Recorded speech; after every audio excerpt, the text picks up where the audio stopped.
ഈ സമയം ഞാൻ അതിനകത്ത്, കാരണം എൻ്റെ ഈ ലാപ്ടോപ്പ് കംപ്ലൈന്റ് ആയതുകൊണ്ട് ഞാൻ ചെയ്തിട്ടിരുന്ന കുറച്ച് വീഡിയോസുകളും നോട്ടുകളൊക്കെ എനിക്ക് ഓപ്പൺ ആക്കാൻ പറ്റാത്തൊരവസ്ഥ പെട്ടെന്ന് പണി മുടക്കി. അപ്പോൾ അതുകൊണ്ട് നോട്ടുകൾ കംപ്ലീറ്റ് ആക്കാൻ പറ്റുന്നുണ്ട്. ഞാൻ അതിന്റെ ചില സിറ്റുവേഷൻ അങ്ങനെ വരും. അപ്പോൾ അതിന്റെ ഒരു പണിയുടെ ഇടയിൽ സമയത്തിന്റെ കാര്യം ഞാൻ വിട്ടുപോയി.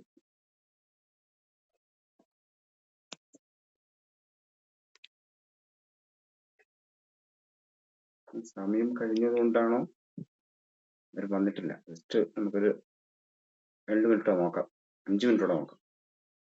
ഗ്രൂപ്പിലോട്ട് പോട്ടെ.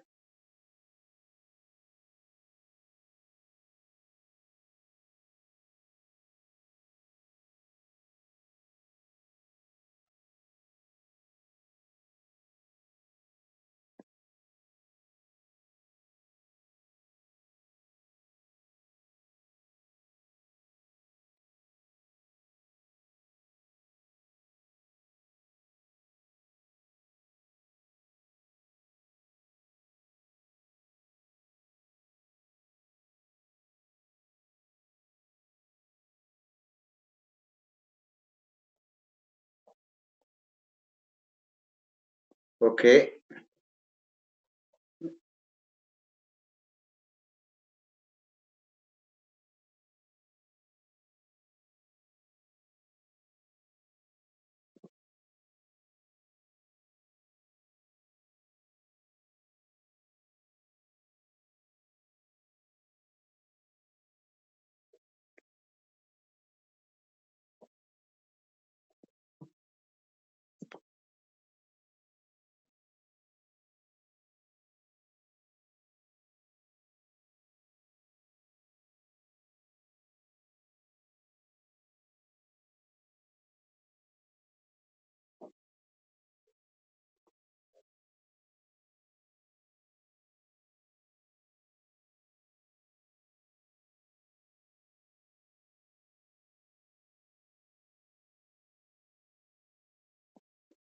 ഓക്കെ. 2, 4,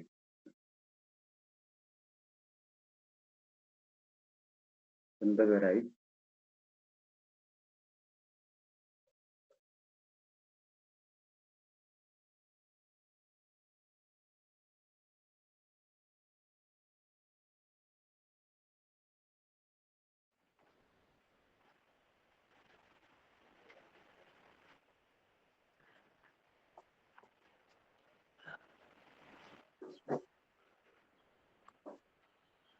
ഓക്കെ, നമുക്ക് സ്റ്റാർട്ട് ചെയ്താലോ?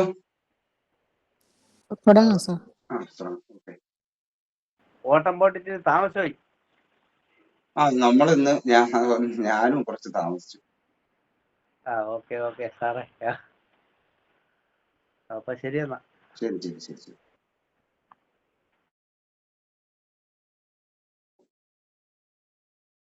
അപ്പൊ നമ്മൾ ഇന്നലെ ന്യൂ മൂണുമായിട്ട് ബന്ധപ്പെട്ട്, അമാവാസി ആയിട്ട് ബന്ധപ്പെട്ട്, കർത്തവാവുമായിട്ട് ബന്ധപ്പെട്ട കുറച്ച് കാര്യങ്ങള്, ന്യൂ മൂണിന് തുടങ്ങുന്നത് കൊണ്ട് അതിനെക്കുറിച്ച് നമ്മൾ കൂടുതൽ സംസാരിച്ചു. ശരിക്കും നമ്മളൊരു ക്ലാസ് നമ്മളിന്ന് സ്റ്റാർട്ട് ചെയ്യുകയാണ്. അപ്പൊ ഞാൻ റെക്കോർഡ് ചെയ്യുന്നുണ്ട്. ഇന്ന് മുതലുള്ള റെക്കോർഡ് നിങ്ങൾക്ക് ഞാൻ ഇതിന്റെ ലിങ്ക് ഇട്ടുതരും. ഇപ്പൊ ഒരു മണിക്കൂറോളം നമുക്ക് ഏകദേശം വരും. അപ്പോൾ അതിനെ വീഡിയോസ് ഡൗൺലോഡ് ചെയ്തെടുക്കുക എന്ന് പറയുന്നത് വളരെ പാടുള്ളൊരു കാര്യമാണ്. 1 മണിക്കൂർ. കൂടാതെ ഇനി അങ്ങോട്ട് പോകുന്ന മൊബൈൽ റീചാർജ് ചെയ്യുമ്പോഴത്തേക്ക് അൺലിമിറ്റഡ് ചെയ്യുന്നതായിരിക്കും നല്ലത്. കാരണം ഇനി വീഡിയോ ഒരുപാട് കാണും, ഡൗൺലോഡ് ചെയ്തെടുക്കാൻ വീഡിയോ ഒരുപാട് കാണും. അപ്പോൾ ചാർജ് ചെയ്യുമ്പോൾ ഒരു 50 രൂപയൊക്കെ, ഇപ്പൊ ചെയ്യുന്നതിനേക്കാൾ ഒരു 50 രൂപയുടെ അധികം കൊടുത്തു കഴിഞ്ഞാൽ അൺലിമിറ്റഡ് ആയിട്ട് കിട്ടും. ഒരു 400 രൂപ റേഞ്ചിലൊക്കെ വരും. അപ്പൊ തീർച്ചയായിട്ടും എല്ലാവരും അത് റീചാർജ് ചെയ്യുന്നതായിരിക്കും 4 മാസത്തേക്ക് നല്ലത്. പ്രത്യേകിച്ച് ഈ ഒരു മാസം നോട്ട് കൂടുതലാണ്.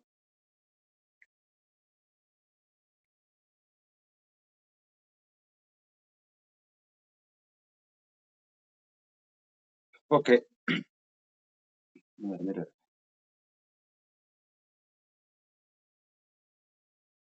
9:27 9 മണിയായിരുന്ന സമയം. ഇത് മൈ മിസ്റ്റേക്ക്, എന്റെ കുഴപ്പമാണ്. ഞാൻ എല്ലാവരോടും മാപ്പ് ചോദിക്കുന്നു. ഒരു അരമണിക്കൂർ വൈകിയതിൽ തുടക്കം തന്നെ. അപ്പൊ നമുക്ക്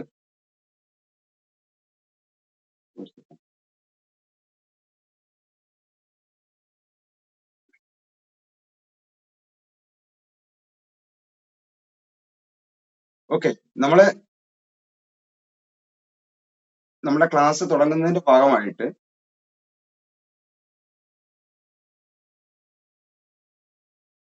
നമ്മളുടെ ക്ലാസ് തുടങ്ങുന്നതിന്റെ ഭാഗമായിട്ട് നമ്മുടെ സെന്ററിൽ നിൽക്കുന്ന പ്രപഞ്ചത്തിന്റെയും പ്രകൃതിയുടെ കാര്യങ്ങൾ നമ്മൾ പറഞ്ഞു വന്നു. നമ്മൾ സെന്ററിൽ നിൽക്കുന്ന ആൾക്കാരാണ്. അത് ആദ്യം ഒരു സൈക്കോളജിക്കൽ അല്ലെങ്കിൽ എന്താണ് സൂക്ഷ്മമായി നമ്മൾ നിരീക്ഷിച്ചാൽ കിട്ടുന്ന ഒരു കാര്യമാണ്. അതായത് നമ്മൾ സെന്ററിൽ നിൽക്കുന്നു എന്ന് ഉദ്ദേശിച്ചെന്ന് പറയുന്നത് പ്രകൃതി, പ്രപഞ്ചം, ഈ പ്രത്യേകിച്ച് നമ്മളെക്കാൾ വളരെ വലിയ കാര്യങ്ങളാണ്. നമ്മളെക്കാൾ രൂപത്തില് വളരെ വലിയ കാര്യങ്ങളാണ് നമ്മള് മരങ്ങളെ കുറിച്ച് ചിന്തിക്കുമ്പോൾ, പ്രകൃതിയിലെ പല കാര്യങ്ങളെ കുറിച്ച് ചിന്തിക്കുമ്പോൾ, അത് കഴിഞ്ഞ് ഗ്രഹങ്ങളെ കുറിച്ച് ചിന്തിക്കുമ്പോൾ ഒക്കെ വലിയ കാര്യങ്ങളാണ്. വലിയ കാര്യങ്ങൾ സൈസിൽ വലിയ കാര്യങ്ങളാണ്. അത് കഴിഞ്ഞ് ഗ്രഹങ്ങൾ, അത് കഴിഞ്ഞ് സൂര്യൻ, അത് കഴിഞ്ഞ് സൂര്യൻ നിൽക്കുന്ന സ്പൈറൽ ഗാലക്സി, ഗാലക്സികള്, പ്രപഞ്ചം, ഇതൊക്കെ എന്ന് പറഞ്ഞാൽ വളരെ വളരെ വളരെ വളരെ വലിയ വലിയ കാര്യങ്ങൾ. നമ്മളിവിടെ ശ്രദ്ധിക്കേണ്ട കാര്യം, നമ്മള് വളരെ വളരെ വലിയ കാര്യങ്ങളാണെങ്കിലും അതുപോലെ വലിയ നമ്പറുകളാണ്. നമ്മൾ ഒരിക്കലും നമുക്ക് എണ്ണി തീർക്കാൻ പറ്റുന്ന നമ്പറുകളല്ല. ഇപ്പോ 10,000 കോടി തൊട്ട് 40,000 കോടി നക്ഷത്രങ്ങൾ എന്നൊക്കെ പറയുമ്പോഴെന്ന് പറഞ്ഞാൽ 40,000 കോടി എന്നൊക്കെ പറയുന്നത് നമുക്ക് പെട്ടെന്ന് എണ്ണി തീർക്കാൻ പറ്റുന്നതല്ല. അത്രമാത്രം വലിയ സംഖ്യകളാണ്. അതേപോലെ സൈസിലും വലിയ കാര്യങ്ങളാണ്. മനസ്സിലായില്ലേ? സൈസിലും വലുതാണ്, സംഖ്യയിലും വലിയ കാര്യങ്ങളാണ്. ഇനി നമ്മൾ കുറച്ചും കൂടെ നമ്മളിൽ, അപ്പൊ ആ വലിയ കാര്യങ്ങളിൽ നിന്ന് മനുഷ്യനായ നമ്മളിലേക്ക് എത്തിയിരിക്കുകയാണ്. ഇനി നമ്മള് അടുത്ത ഒരു ഏരിയ എന്ന് പറയുന്നത് സൈസിൽ വളരെ വളരെ വളരെ വളരെ വളരെ ചെറിയ കാര്യങ്ങൾ, ചെറുതായി സൈസിൽ ചെറുതും, എന്നാൽ സംഖ്യകൾ എന്ന് പറയുന്നത് പ്രപഞ്ചത്തിൽ നമ്മൾ എത്രമാത്രം വലിയ ക്വാണ്ടിറ്റി ആയിട്ടുള്ള സംഖ്യകൾ ആണോ നമ്മൾ പറഞ്ഞത്, അതേപോലെ തന്നെ മനുഷ്യന്റെ ഉള്ളിലേക്ക് ഉള്ള കാര്യങ്ങളിലും അതുപോലെ നമ്പറില് കോടിക്കണക്കിന് കാര്യങ്ങളാണ്. അതായത് ന്യൂറോൺ ആയാലും നമ്മുടെ കോശങ്ങളായാലും നമ്മുടെ ശ്വസനവുമായി ബന്ധപ്പെട്ടായാലും അല്ലെങ്കിൽ നമ്മുടെ കണ്ണ് ചിമ്മുന്നതായാലും നമ്മുടെ രക്തധമനികളുടെ കാര്യത്തിലായാലും ഏത് കാര്യത്തിലും ഇതിനേക്കാൾ വലിയ സംഖ്യകളാണ് ഒരു മനുഷ്യന്റെ ഉള്ളിലുള്ളത്. ഞാനിത് വേറൊരു വീക്ഷണകോണിലൂടെ പറഞ്ഞാണ്. നമ്മൾ സെന്ററിൽ നിൽക്കുന്നതാണ്. നമ്മൾ ഒരു ഭാഗം നമ്മൾ പ്രപഞ്ചത്തെ കുറിച്ചുള്ള ഒരു അന്വേഷണങ്ങൾ വരുമ്പോൾ അതിന് സൈസിൽ വളരെ വലുതാണ്. നമുക്ക് ചിന്തിക്കാൻ പറ്റുന്നതിനേക്കാൾ അപ്പുറം വലുതാണ്. മനസ്സിലായി? ഭൂമിയുടെ വലിപ്പം തന്നെ നമുക്ക് ചിന്തിക്കാൻ, നമുക്ക് നമ്പറുകളൊക്കെ പറഞ്ഞാൽ നമുക്ക് ചിന്തിക്കാൻ വലിയ പാടുള്ള കാര്യം. അപ്പൊ അതിനേക്കാൾ വലിയ ആണ് സൂര്യൻ. പിന്നെ 40,000 കോടി നക്ഷത്രങ്ങൾ ഒരുമിച്ചിരിക്കുന്ന ഗാലക്സി എത്ര വലുതായിരിക്കും? 20,000-ഓളം ഗാലക്സികൾ കൂടിച്ചേർന്ന പ്രപഞ്ചം എത്ര വലുതായിരിക്കും? അത് വളരെ വളരെ വലിയ കാര്യങ്ങളാണെങ്കിൽ ഇനി തിരിച്ച് ഒരു മനുഷ്യന്റെ ഉള്ളിലേക്ക് പോകുമ്പോഴും നമ്പർ അതുപോലെ തന്നെയാണ്.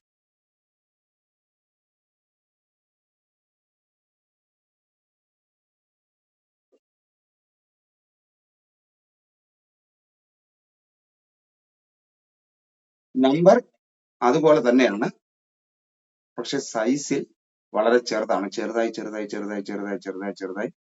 കാണാൻ പോലും പറ്റാത്ത, ശാസ്ത്രം ഇന്ന് വരെ സാങ്കേതികപരമായ അല്ലെങ്കിൽ ഇന്ന് കണ്ടെത്തിയിട്ടുള്ള ഒരു ഉപകരണങ്ങളും വെച്ച് കാണാൻ പറ്റാത്ത മനസ്സെന്ന ആ പ്രോസസ്സ് വരെയുള്ള കാര്യങ്ങളിലേക്ക്, അത്രയും സൂക്ഷ്മമായിട്ടുള്ള ഒരു നിരീക്ഷണത്തിലേക്ക് പോകേണ്ടി വരും. മനുഷ്യന്റെ ഉള്ളിലേക്ക് ഇറങ്ങിപ്പോകേണ്ടി വരും. അപ്പൊ ഈ രണ്ട് കാര്യങ്ങളെ നമ്മൾ ആ ഒരു അർത്ഥത്തിൽ അല്ലെങ്കിൽ ആ ഒരു കാഴ്ചപ്പാടിൽ അതിനെ കാണണം. കാണുമ്പോൾ കുറച്ചും കൂടെ നമുക്കൊരു കുറച്ചുകൂടെ പുതിയ പല ആശയ രൂപീകരണങ്ങൾ ഉണ്ടാകാൻ സാധ്യതയുണ്ട് എന്നാണ്. ഓക്കെ, പ്രപഞ്ചത്തില് ഇവിടെ ഭൂമിയിലാണ് പ്രകൃതിയിൽ ജീവജാലങ്ങളില് ഏറ്റവും ആദ്യത്തെ ഉണ്ടായതെന്ന് പറയുന്നത് അമീബയിൽ നിന്നാണ്, നമുക്ക് എല്ലാവർക്കും അറിയാവുന്നതാണ്. അതൊരു ഏകകോശ ജീവിയാണ്, ഒരു കോശം മാത്രമുള്ള ഒരു ജീവിയാണ്. അറിയാലോ, കേട്ടിട്ടുണ്ടാവും, എല്ലാവർക്കും അറിയാവുന്നതാണ്. അതെങ്ങനെയാണെന്ന് പറഞ്ഞു കഴിഞ്ഞാൽ സ്വയം വിഘടിക്കുകയാണ് ചെയ്യുന്നത്.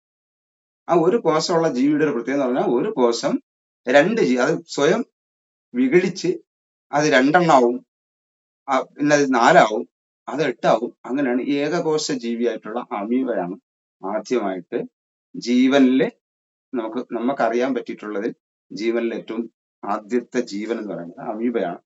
അതിന്റെ കോശം എന്ന് പറയുന്നത് ഏകകോശമാണ്, ഒരു കോശം മാത്രമുള്ള ഒരു ജീവിയാണ്, നമുക്കറിയാവുന്ന. അപ്പൊ ഇത്രയും നമ്മൾ പഠിച്ചു വരുമ്പോൾ നമുക്ക് അവിടം തൊട്ട് തന്നെ വീണ്ടും നമുക്കൊന്ന് ഇങ്ങോട്ട് വരുന്നതിന് വേണ്ടിയാണ്. അപ്പൊ ഏകകോശ ജീവി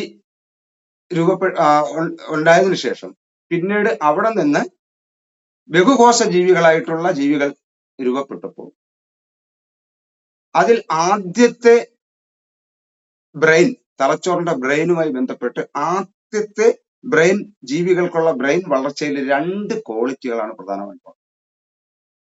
2 ക്വാളിറ്റിയാണ്. അത് ഒന്നെന്ന് പറഞ്ഞാൽ fight, 2 flight. Fight and flight. Fight and flight എന്ന് പറഞ്ഞു കഴിഞ്ഞാൽ ഒന്ന് നമ്മളെ നേരെ വരുന്നതിനെ നേരിടാനും മറ്റൊന്ന് ഓടി വിളിക്കാനും. ഈ 2 കാര്യങ്ങളാണ് ആദ്യത്തെ ബ്രെയിൻ ഉപയോഗിച്ച്, അതായത് 3 അതിന്റെ നോട്ട് തരുന്നുണ്ട്, 3 കാലഘട്ടങ്ങളിലായിട്ടാണ് അല്ലെങ്കിൽ 3 ടൈമിലാണ് നമ്മളുടെ മനുഷ്യന്റെ ബ്രെയിൻ അല്ലെങ്കിൽ ഭൂമിയിലെ ഇവിടുത്തെ ജീവികളുടെ എല്ലാവരും ബ്രെയിൻ വളർന്നു വന്നതിൽ മറ്റെല്ലാ ജീവികൾക്കും 2 ടൈപ്പ് ബ്രെയിൻ ആണ് ഉള്ളത്. 3ാമത്തെ ബ്രെയിൻ രൂപപ്പെട്ടിട്ടുള്ളത് മനുഷ്യനാണ്. അപ്പൊ അതിൽ ആദ്യത്തെ എന്ന് പറഞ്ഞത് ഫൈറ്റ് ആൻഡ് ഫ്ലൈറ്റ് എന്ന് പറയുന്നതാണ്. അതായത് ഓടി ഒളിക്കാനും അതുപോലെ തന്നെ കീഴ്പ്പെടുത്താനുമുള്ള കഴിവ് ആണ്. അവിടെയാണ് മനുഷ്യന് ക്രോധം എന്ന ഇന്ന് നമ്മളിലുള്ള ഈ ദേഷ്യം എന്ന് പറയുന്ന പെട്ടെന്ന് അറ്റാക്ക് ചെയ്യാനും വൈരാഗ്യ ബുദ്ധി ഉണ്ടാവാനൊക്കെ ഉണ്ടാകുന്ന വിഷയങ്ങൾ എന്ന് പറയുന്നത് മനുഷ്യൻ ആദ്യമായിട്ട് മനുഷ്യ ബ്രെയിൻ രൂപപ്പെട്ടു വരുന്ന ആദ്യത്തെ സമയത്തുണ്ടായിരുന്ന ഒരു സ്വഭാവമാണ് നമ്മൾ ഫൈറ്റ് ചെയ്യുക, അല്ലെങ്കിൽ ദേഷ്യം എന്ന് പറയുന്ന പ്രോസസ്സൊക്കെ ഈ മനുഷ്യ പരിണാമത്തിന്റെ ഏറ്റവും അവസാനം രൂപപ്പെട്ട സ്കില്ലല്ല, അല്ലെങ്കിൽ സ്കില്ലല്ല, ആ ഒരു കഴിവല്ല, അത് തുടക്കമേയാണ്. അപ്പൊ നമ്മള് ഫ്രൂട്ട് ശൃംഖല നോക്കാം. ഫ്രൂട്ട് ശൃംഖലയിൽ ഏതാണ്? പുൽച്ചാടി എന്ത് ചെയ്യുന്നു? പുൽച്ചാടി കഴിക്കുന്നു, പുൽച്ചാടിയെ തവള കഴിക്കുന്നു, തവളയെ പാമ്പ് കഴിക്കുന്നു, പാമ്പിനെ പരുന്ത് കഴിക്കുന്നു. ഓക്കെ, ഇവിടെ ഇപ്പൊ ഞാൻ പറഞ്ഞ പ്രോസസ്സിൽ നടന്നത് എന്താണ്? ഫൈറ്റ് ആണോ ഫ്ലൈറ്റ് ആണോ?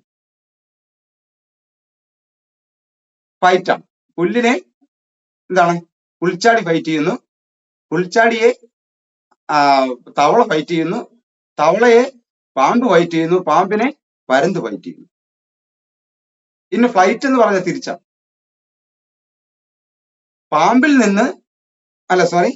പരുന്തിൽ നിന്ന് പാമ്പ് ഒളിച്ചോടണം, പാമ്പിൽ നിന്ന് തവള ഒളിച്ചോടണം, തവളയിൽ നിന്ന് പുൽച്ചാടി ഒളിച്ചോടണം, പുൽച്ചാടിയിൽ നിന്ന് പുല്ല് ഒളിച്ചോടണം. ഈ ഫുഡ് ശൃംഖലയിൽ നമ്മൾ 2 ആരോഹണ അവരോഹണ ക്രമത്തിൽ വരുമ്പോൾ ഫൈറ്റ് ആൻഡ് ഫ്ലൈറ്റ് ആണ് അതിനകത്ത് കിടക്കുന്ന പ്രോസസ്.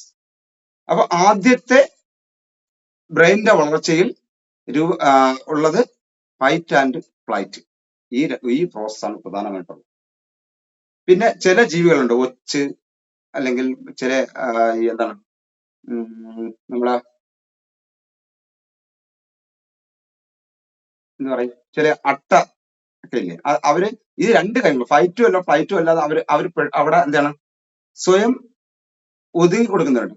അതുപോലെ തന്നെയാണ് ആമ, ഇവരൊക്കെ പെട്ടെന്ന് സ്റ്റില്ലായി എന്ന് നിൽക്കുന്ന ഒരു വിഭാഗം ഇതിന്റെ ഇടയ്ക്കുള്ളതുണ്ട്. ബാക്കിയുള്ളതൊക്കെ ഒന്നി ഓടി വിളിക്കും അല്ലെങ്കിൽ ഫൈറ്റ് ചെയ്യും.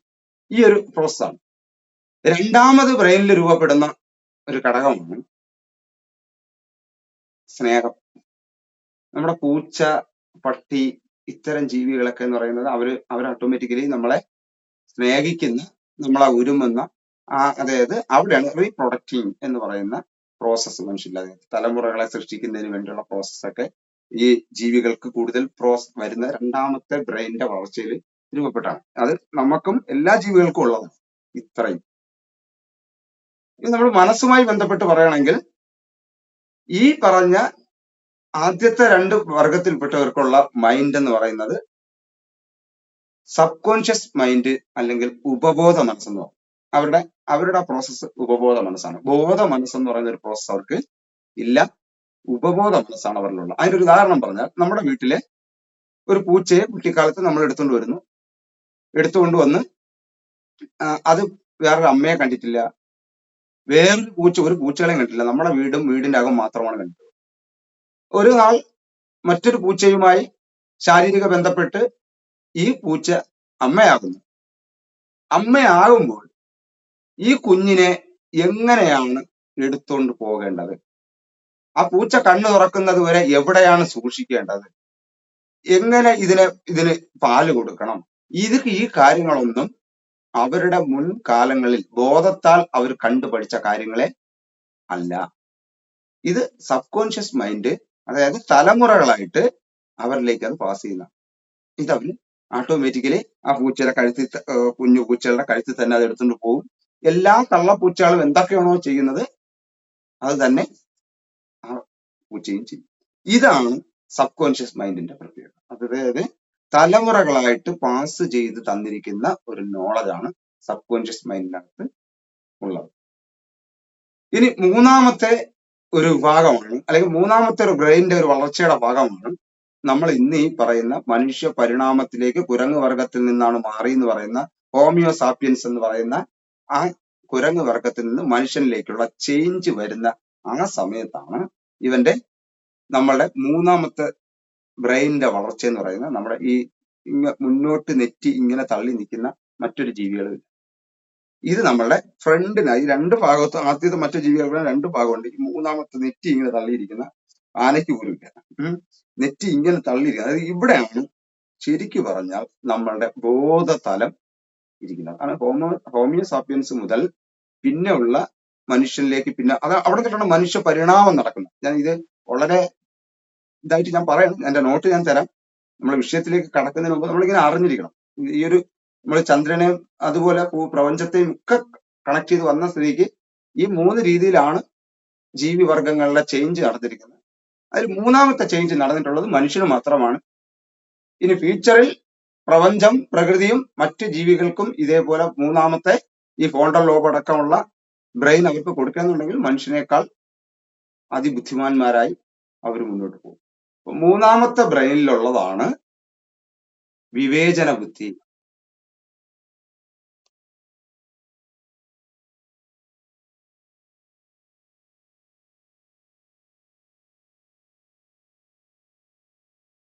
വിവേചിച്ചറിയാനുള്ള ബുദ്ധി, അതുപോലെ ഒബ്സർവേഷൻ, നിരീക്ഷിക്കാനുള്ള ബുദ്ധി, അങ്ങനെ വരുന്ന നമ്മളുടെ ബോധത്താൽ കാര്യങ്ങളെ കണക്ട് ചെയ്യാൻ കഴിയുന്ന,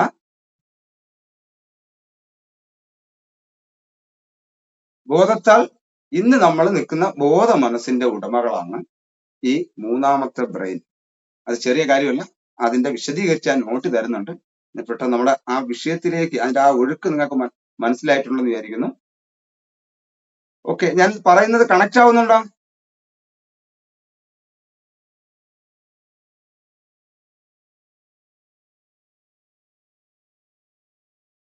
ഓക്കെ ഓക്കെ ഓക്കെ ഓക്കെ, ഞാൻ ഇതിന്റെ വീഡിയോ വരുന്നുണ്ട്. അപ്പോ ഓക്കെ, മൂന്നാമത്തെ മനുഷ്യ പരിണാമത്തിലെ ഏറ്റവും ടോപ്പായിട്ടുള്ള ഒരു വിഭാഗമായി വന്ന ഹോമിയോ സാപ്പിയൻസ് മുതൽ ഇങ്ങോട്ടുള്ള അവിടം തൊട്ടുള്ളതാണ് ശരിക്കും പറഞ്ഞാൽ നമ്മൾ യഥാർത്ഥത്തിൽ പഠന വിധേയമാക്കേണ്ടത്. അതില് ലോകത്തെ ഏറ്റവും വലിയ കണ്ടുപിടുത്തം, ലോകത്ത് നടന്നിട്ടുള്ള ഏറ്റവും വലിയ കണ്ടുപിടുത്തം ഏത് എന്ന് ചോദിച്ചാൽ പലരും പറയും, അല്ലെങ്കിൽ പല ഇതിലും പറയും, തീ കണ്ടുപിടിച്ചത് വളരെ വലിയ കാര്യമാണ്.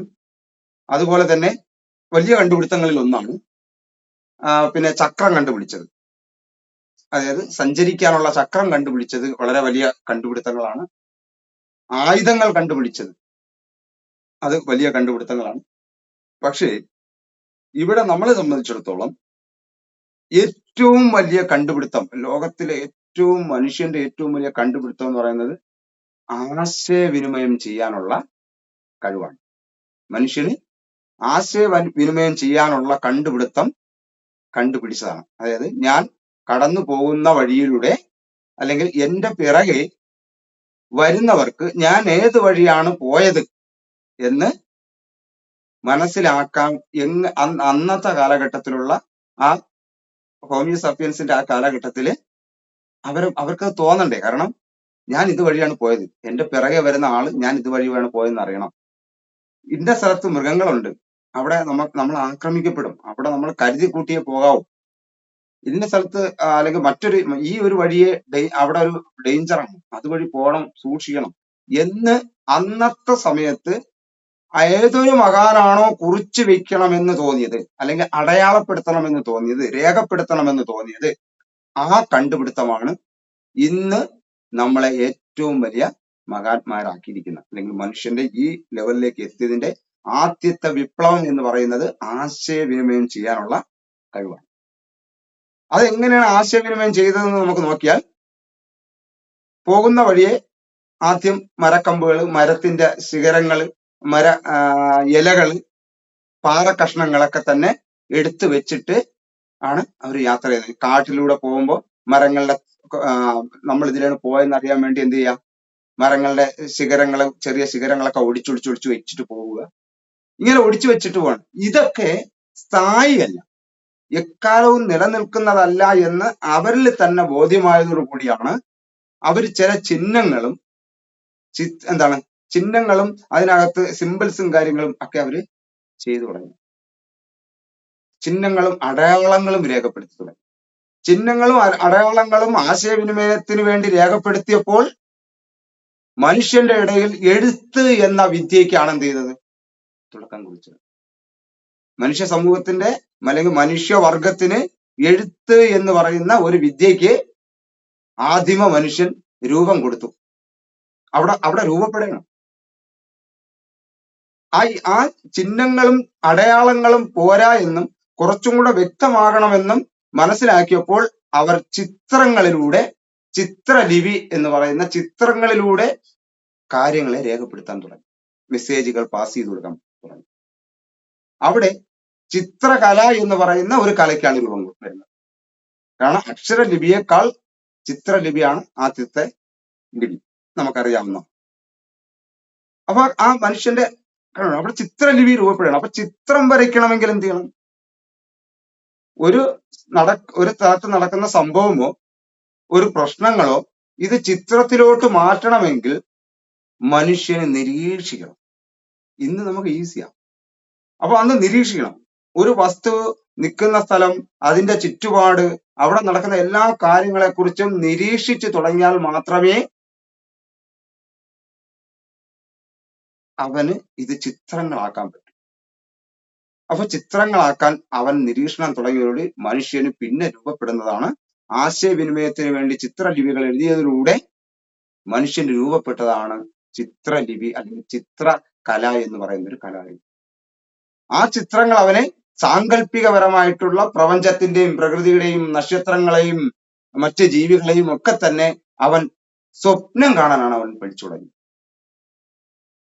ഇവന്റെ ഈ നിരീക്ഷണം അവന്റെ പിന്നെ ആ സ്വപ്നം, അതായത് അവൻ കാണുന്ന സ്വപ്നങ്ങളെയും കൂടി ചിത്രീകരിക്കാൻ തുടങ്ങിയതോടെ മനുഷ്യൻ സ്വപ്നം കാണാൻ തുടങ്ങി എന്നുള്ളതാണ്. സ്വപ്നം കാണുക എന്ന് പറഞ്ഞാൽ ഉറക്കത്തിലുള്ള സ്വപ്നമല്ല, നിലവിൽ അറിയുന്ന കാര്യങ്ങളും അതിനപ്പുറം മനുഷ്യൻ സങ്കല്പിക്കാൻ തുടങ്ങി, അല്ലെങ്കിൽ മനുഷ്യന് ഇമാജിനേഷൻ ഓപ്പൺ ആയി എന്നുള്ളതാണ് ഞാൻ പറഞ്ഞു വന്നത്. ഇവിടെ നിന്ന് പിന്നെ എന്താണ്, ആശയവിനിമയത്തിന് വേണ്ടി മരശിഖരങ്ങളും പാറക്കഷ്ണങ്ങളും ഉപയോഗിച്ച മനുഷ്യൻ അതിൽ നിന്ന് ഏതിലോട്ട് മാറി? കല്ലും അടയാളങ്ങളാക്കി രേഖപ്പെടുത്തിയിരുന്ന മനുഷ്യൻ അതിനെ ചിഹ്നങ്ങളും ചിത്രങ്ങളുമാക്കി, ചിത്രലിപികളിൽ നിന്ന് അക്ഷരലിപികളിലേക്ക് മനുഷ്യൻ മാറി. അക്ഷരലിപികളിൽ നിന്ന് ഇന്ന് മനുഷ്യൻ കുത്തുലിപികളിലേക്ക് മാറി. ഇന്ന് നമ്മൾ മെസ്സേജ് ചെയ്യുമ്പോൾ, ഇന്ന് നമ്മൾ എഴുതുമ്പോൾ എന്താണ്? കുത്തുലിപിയാണ്. ഇപ്പൊ ഉള്ള ഡിജിറ്റൽ ലിപികളല്ല, കുത്തുലിപികളായി. മനസ്സിലായി? ആ ആശയവിനിമയത്തിന്റെ തോതിൽ എത്തിയപ്പോ ഇന്ന് ആ ആ കാല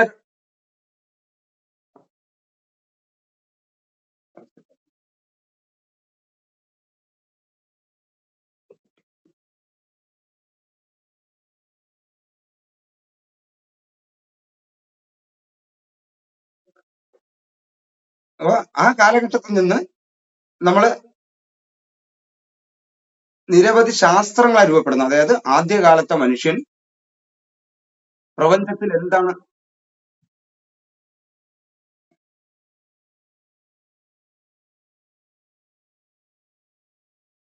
പ്രപഞ്ചത്തില് എന്താണ്, അതായത് പ്രപഞ്ചം മുകളിലൂടെ, ഭൂമിയുടെ മുകളിലൂടെ നിരീക്ഷിച്ചു തുടങ്ങിയല്ലോ. നിരീക്ഷിച്ചു തുടങ്ങുമ്പോഴത്തേക്ക് പ്രകൃതിയുടെ മേളിലൂടെ എന്തൊക്കെയോ, ആകാശത്തൂടെ എന്തൊക്കെയോ ഉരുണ്ട ഗോളങ്ങളോ അങ്ങോട്ട് പോകുന്നു, ഉരുണ്ട ഗോളങ്ങൾ ഇങ്ങോട്ട് വരുന്നു, രാവിലെ എന്തൊക്കെയോ ഉദിക്കുന്നു, വൈകിട്ട് എന്തൊക്കെയോ ഉദിക്കുന്നു, ഇതിന്റെ ഇടയ്ക്ക് എന്തൊക്കെയോ ഉദിക്കുന്നു, പല പല നക്ഷത്രങ്ങള്. എന്താണെന്ന് ഒരു നിരീക്ഷിച്ച് തുടങ്ങിയപ്പോഴത്തേക്ക് ഒരു പ്രശ്നമായി. സ്വാഭാവികമായിട്ടും മനുഷ്യന് പ്രശ്നമാവും. നമ്മൾ ഓരോ കാര്യങ്ങളും ചിന്തിച്ചാൽ നമ്മൾ ഒന്നും ചിന്തിക്കാതെയൊക്കെ ഇരിക്കുക, നമ്മൾ നിത്യജീവിതം ചെയ്തുകൊണ്ട് പോവുകയാണെങ്കിൽ നേരത്തെ പറഞ്ഞ കണക്ക് രണ്ട് ബ്രെയിന്റെ അവസ്ഥയിൽ മാത്രമായിരിക്കും. പണി ചെയ്യുന്നു, ആഹാരം കഴിക്കുന്നു, ജീവിക്കുന്നു, മക്കളെ തലമുറയെ സൃഷ്ടിക്കുന്നു, വീണ്ടും പണി ചെയ്യുന്നു, ഈ സ്റ്റെപ്പില്. പക്ഷെ നമ്മൾ എന്തെങ്കിലും ഈ മനുഷ്യന്റെ യഥാർത്ഥ മൂന്നാമത്തെ പ്രോസസ്സിലേക്ക് മാറണമെന്നുണ്ടെങ്കിൽ നമ്മൾ ഓട്ടോമാറ്റിക്കലി എല്ലാത്തിലും നമ്മൾ സ്വാഭാവികമായിട്ടും നമ്മൾ ചിന്തിച്ചു തുടങ്ങും. അതിന് പല എത്തും പിടിയും കിട്ടാത്ത കാര്യങ്ങൾ വരും. അപ്പോൾ ആ കാലഘട്ടത്തിൽ എങ്ങനെയായിരിക്കും? നിരീക്ഷണ രൂപം കൊള്ളുന്ന സമയത്ത്, ഒബ്സർവേഷൻ രൂപപ്പെടുന്ന സമയത്ത്, അന്വേഷണം ഉണ്ടാകുന്ന സമയത്ത് ഓട്ടോമാറ്റിക്കലി ഇവന് ചില ഉത്തരങ്ങൾ പൂർണ്ണമായും മനസ്സിലാക്കാത്തതിന് അവൻ ഉദാഹരണങ്ങൾ വെച്ചിട്ട് ആദ്യമായി രൂപപ്പെട്ട ശാസ്ത്രം എന്ന് പറയുന്നത് ഫിലോസഫിയാണ്. ഫിലോസഫിയാണ് ആദ്യമായിട്ടുണ്ടാവുന്ന ശാസ്ത്രം, തത്വശാസ്ത്രം. അതായത് നമുക്ക് പൂർണ്ണമായും മനസ്സിലാക്കാൻ പറ്റാത്ത കാര്യങ്ങൾ വരുമ്പോൾ അവിടെ നമുക്ക് മനസ്സിലാക്കാൻ, മനുഷ്യൻ എന്തെങ്കിലും ഒരു കാര്യത്തിൽ മനസ്സിലാക്കിയേ പറ്റും. മനുഷ്യന്റെ ഒരു പ്രത്യേകത, നമുക്ക് പരിചയമില്ലാത്ത ഒരു കാര്യത്തെ നമുക്ക് കണ്ടു കഴിഞ്ഞാൽ നമ്മൾ അതുമായി ചേർന്നതോ ചേരാത്തതായിട്ടുള്ള എന്തെങ്കിലും ഒരു അഭിപ്രായം പറയും. അത് ഇന്നതിനുള്ളതാണ്, ചിലപ്പോൾ ആയിരിക്കാം, അല്ലായിരിക്കാം. അങ്ങനെ എന്തെങ്കിലും ഒരു കാര്യത്തിലേക്ക്, ഒരു പുതിയ കാര്യത്തെ കാണുമ്പോൾ നമുക്ക് സങ്കല്പിച്ച് വെച്ചേ പറ്റൂ. അല്ലാതെ അതെന്തോണ് എന്ന് പറഞ്ഞു പോകാൻ നമ്മളെ ബ്രെയിൻ അനുവദിക്കത്തില്ല. അതിന്റെ എന്തെങ്കിലും ഒരു കാരണം, അല്ലെങ്കിൽ നമ്മൾ അടുത്ത ആളിന് ചോദിക്കും അതെന്തോന്നാണ്, എന്താണ് അത് പറഞ്ഞു തരാമോ, അല്ലെങ്കിൽ മറ്റാരോടെങ്കിലും ചോദിക്കും. കാരണം അല്ലാതെ അറിയാതെ അവൻ പോകാൻ പറ്റില്ല. അപ്പൊ ഇവിടെയും ആ ഫിലോസഫി എന്ന് പറഞ്ഞ ഏതിലോട്ട് വന്നു? അവന്റെ ശാസ്ത്രത്തിൽ ഫിലോസഫി രൂപപ്പെടുന്നു. ഭൂമിയില് ജീവജാലങ്ങള്, ചില ജീവികൾ മരണപ്പെടുന്നു. മരണപ്പെട്ടു കഴിഞ്ഞാൽ എന്താണ് സംഭവിക്കുന്നത്, ജനിക്കുന്നത് എവിടെ നിന്നാണ്, മരിക്കുന്നത് എവിടെ നിന്നാണ്, അങ്ങനെ നിരവധി മനുഷ്യനുണ്ടായിട്ടുള്ള സംശയങ്ങളെല്ലാം തന്നെ അവനവന് മനസ്സിലാക്കാൻ പറ്റുന്ന, അല്ലെങ്കിൽ അവർ കൂട്ടമായി നിൽക്കുന്നവർക്ക് മനസ്സിലാകുന്നതിന് വേണ്ടിയുള്ള ഒരു തത്വം അവർ തയ്യാറാക്കി. തത്വശാസ്ത്രത്തിന് രൂപം കൊടുത്തു. ആ തത്വശാസ്ത്രം രൂപപ്പെടുത്തി പിന്നെ വരുന്ന കാലഘട്ടത്തിലെ മനുഷ്യരെന്ത് ചെയ്തു? ജീവികളെ കുറിച്ച് കൂടുതൽ പഠിക്കുന്നു. പ്രകൃതിയിലെ എല്ലാ ജീവികളെ കുറിച്ചും പഠിക്കുമ്പോൾ ജീവശാസ്ത്രത്തിന് രൂപം കൊടുക്കുന്നു. പ്രപഞ്ചത്തിൽ എല്ലാം എന്താണ്, ഒരു ഊർജങ്ങളായിട്ട്, പിന്നെ പ്രപഞ്ചത്തിലെ സൂര്യനും അല്ലെങ്കിൽ ഇതിലെല്ലാത്തിലും നമ്മുടെ പുറത്തു നിന്ന് അടിക്കുന്നതിനൊക്കെ പ്രത്യേകിച്ച് ഊർജങ്ങൾ ഉണ്ടെന്ന് മനസ്സിലാക്കുകയും അതിന്റെ ഭാഗമായിട്ട് ഊർജതന്ത്രം എന്ന് പറയുന്ന ശാസ്ത്രശാഖയ്ക്ക് തുടക്കം കുറിക്കുന്നു. ഇന്ന് കണ്ട വസ്തുവല്ല നാളെ കാണുന്നത്, അതിന് രൂപമാറ്റം വരുന്നു. ജലം ഒരു സമയത്ത് ജലമായിട്ട് ദ്രാവക അവസ്ഥയിൽ നിന്നത് വാതക അവസ്ഥയിലേക്കും ഘനരൂപത്തിലേക്കും മാറുന്നു എന്നുള്ള അവന്റെ തിരിച്ചറിവ് എന്താണ്, രസതന്ത്രത്തിന് വഴി തുറക്കുന്നു. ഈ രസതന്ത്രത്തിന് വഴി തുറന്നതുപോലെ തന്നെ എല്ലാ കാര്യങ്ങളുടെയും കൃത്യത അളക്കുന്നതിന് വേണ്ടിയും അതിനെ കണക്കുകൾ തിട്ടപ്പെടുത്തുന്നതിന് വേണ്ടിയും ഗണിതശാസ്ത്രം രൂപപ്പെടുന്നു. അങ്ങനെ വിവിധ ശാസ്ത്ര ശാഖകൾ മനുഷ്യൻ രൂപപ്പെടുത്തുക. ഇതെല്ലാം അവൽ ആദ്യം ഉണ്ടായ ആശയവിനിമയം ചെയ്യുന്നുണ്ട്. കാരണം ഇന്ന് നമ്മളിൽ നിൽക്കുന്ന എല്ലാ ശാസ്ത്രവും, ഈ ശാസ്ത്രം പഠിച്ചവർ അധ്യാപകരിലൂടെ ആയിരിക്കാം, ഇന്നിപ്പോ യൂട്യൂബിലൂടെ ആയിരിക്കാം, ഫേസ്ബുക്കിലൂടെ ആയിരിക്കാം, വാട്സപ്പിലൂടെ ആയിരിക്കാം, ഇപ്പൊ ഗൂഗിൾ മീറ്റ് വഴി ആയിരിക്കാം. മറ്റുള്ളവരിൽ ഉണ്ടായിട്ടുള്ള അവരുടെ അറിവ് നമ്മളിലേക്ക് ആശയവിനിമയം ചെയ്യാൻ കഴിഞ്ഞത് കൊണ്ടാണ് നമുക്ക് ഇന്ന് ഇത്രയും അറിവുകളുള്ളത്. ഓരോ മനുഷ്യനും ഇത്ര അറിവുകളുടെ പിന്നിൽ ആശയവിനിമയം ചെയ്യാൻ തുടങ്ങിയിട്ടുണ്ട്. ഇന്ന് പ്രപഞ്ചത്തിന്റെ ഒരു ഭാഗത്തെങ്കിലും, ചെറിയ ഭാഗത്തെങ്കിലും മനുഷ്യന് പറന്നുയരാൻ കഴിഞ്ഞെങ്കിൽ ചിത്രകലയില് അല്ലെങ്കിൽ ചിത്രങ്ങളെ വരയ്ക്കുന്നതിന് വേണ്ടി അവനിൽ അന്നുണ്ടായ ആ ചിത്രങ്ങളെ വരയ്ക്കാൻ വേണ്ടി അവൻ കണ്ട സ്വപ്നമാണ് ഇന്ന് പ്രപഞ്ചത്തോളം മനുഷ്യൻ വളർന്നു നിൽക്കുന്നത്. അപ്പോഴും എന്താണ് മനുഷ്യ മനസ്സ്? ഇത് ശാസ്ത്രത്തിന്റെ ഏറ്റവും കുഞ്ഞു രൂപമാണ്, ഏറ്റവും ചെറിയ രൂപമാണ്. എന്താണ് മനസ്സ്? മനുഷ്യന് പലപ്പോഴും പിടികിട്ടാത്തതിന്റെ കാരണം ഒരു ഉപകരണങ്ങൾ കൊണ്ടും കാണാൻ കഴിയാത്ത. അത് എവിടെന്നാ വന്നേ? ഫിലോസഫിയിൽ നിന്ന് തന്നെയാണ്, തത്വശാസ്ത്രത്തിൽ നിന്ന് തന്നെയാണ് മനഃശാസ്ത്രം എന്ന് പറയുന്ന ശാഖയ്ക്ക് രൂപം കൊണ്ടത്. ആദ്യം രൂപപ്പെട്ട തത്വശാസ്ത്രത്തിൽ നിന്ന് തന്നെയാണ് ഇന്ന് ഈ പറയുന്ന മനഃശാസ്ത്രത്തിനും രൂപം കൊടുത്തത്. അപ്പൊ മനസ്സെന്ന സൂക്ഷ്മമായ കാര്യവും പ്രപഞ്ചമെന്ന വിസ്ഫോടനവും മനുഷ്യന് പെട്ടെന്ന് കൈയെത്തിപ്പെടാൻ പറ്റാത്ത ദൂരത്താണ്.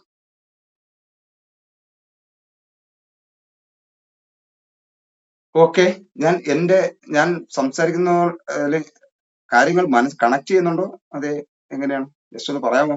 കാരണം പലരും ക്യാമറ ഓഫാണ്. ക്യാമറ ഓഫ് ആക്കിയിരിക്കുന്ന കുഴപ്പമൊന്നുമില്ല, ഓൺ ആക്കിയിരുന്നാലും നല്ലത്. അപ്പോ എങ്ങനെയാണ്, വാക്കുകൾ കണക്ട് ആവുന്നുണ്ടോ ഇല്ലേ? കൊള്ളാം സാറേ, കൊള്ളാം. അതിന്റെ അർത്ഥതലം മനസ്സിലാവണം. നമ്മള് നിങ്ങളുടെ ആ ഒരു മനസ്സിലാവും. കാരണം ഞാൻ എന്റേതായ ശൈലിയിൽ പോകും. നിങ്ങളുടെ ഒരു കാര്യങ്ങളും അല്ലെങ്കിൽ നിങ്ങളുടെ ഫേസും കാര്യങ്ങളൊക്കെ നമുക്ക് കാണാൻ കഴിയുമ്പോൾ എന്തായാലും ഞാൻ ഒരു 25-ാം തീയതി വരെ ഞാൻ നമ്മളെ ഈ ലൈവ് സെക്ഷൻ ഞാൻ യൂട്യൂബിലിടും. അത് വേറെ ഒന്നും കൊണ്ടല്ല, ഇത് നമുക്ക് ഈ ക്ലാസ് കേൾക്കാൻ പറ്റാത്തവർക്ക് വേണ്ടി കൂടിയാണ്. കാരണം ലിങ്ക് ഇട്ടുകൊടുത്ത് കാണാൻ പറ്റും. യൂട്യൂബിൽ നിന്നും പൈസ കിട്ടാൻ പറ്റുന്ന രീതിയിൽ ഞങ്ങൾ വീഡിയോ ഒന്നും അപ്ലോഡ് ചെയ്തിട്ടില്ല. അവിടെ നിങ്ങളുടെ വീഡിയോ സെയിൽ ചെയ്യാൻ വേണ്ടിയൊന്നും അല്ല. പക്ഷെ അത് കഴിഞ്ഞിട്ട് എന്റെ ലാപ്ടോപ്പ് ചെറിയൊരു പണിയായിരിക്കണം. അപ്പൊ അതിനൊരു 25-ാം തീയതി വരെ ഒന്ന് കഴിഞ്ഞു പോകണം. വേറൊരു ലാപ്ടോപ്പ് ഒന്ന് സെറ്റ് ചെയ്യണം. അപ്പൊ അതിന്റെ ഒരു ടൈം എടുക്കും. അപ്പൊ അത് കഴിഞ്ഞാൽ ഓൾറെഡി എന്റെ ഫേസ് മാത്രമേ വരും റെക്കോർഡിൽ, ബാക്കിയുള്ളവരെ വരില്ല. അപ്പൊ അതുവരെ ഒന്ന് നിങ്ങൾ ക്യാമറ ഓഫ് മുഖം കാണിക്കാൻ പറ്റാത്തവരൊക്കെ ആണെങ്കിൽ മുഖം കാണിച്ചു തുടങ്ങാം. ഇപ്പൊ ഫേസ്ബുക്കിനും ബാക്കി എല്ലാ മേഖലകളിലും നമ്മളെ ഫേസ് ഒക്കെ നല്ലതുപോലെ അറിയാം. പുതിയ ആപ്പൊക്കെ ഇറങ്ങുമ്പോഴത്തേക്ക് നമ്മളെടുത്ത് ഫോട്ടോ ഒക്കെ എടുത്ത് ചുമ്മാ AI-ലൊക്കെ എഡിറ്റ് ചെയ്തങ്ങ് വിടുന്നുണ്ട്. നമ്മളെല്ലാരും ഫേസ് ഒക്കെ എല്ലാ ഏരിയകളിലും പോയിട്ടുണ്ട്. അപ്പൊ അതുകൊണ്ടൊരു വിഷയമല്ല.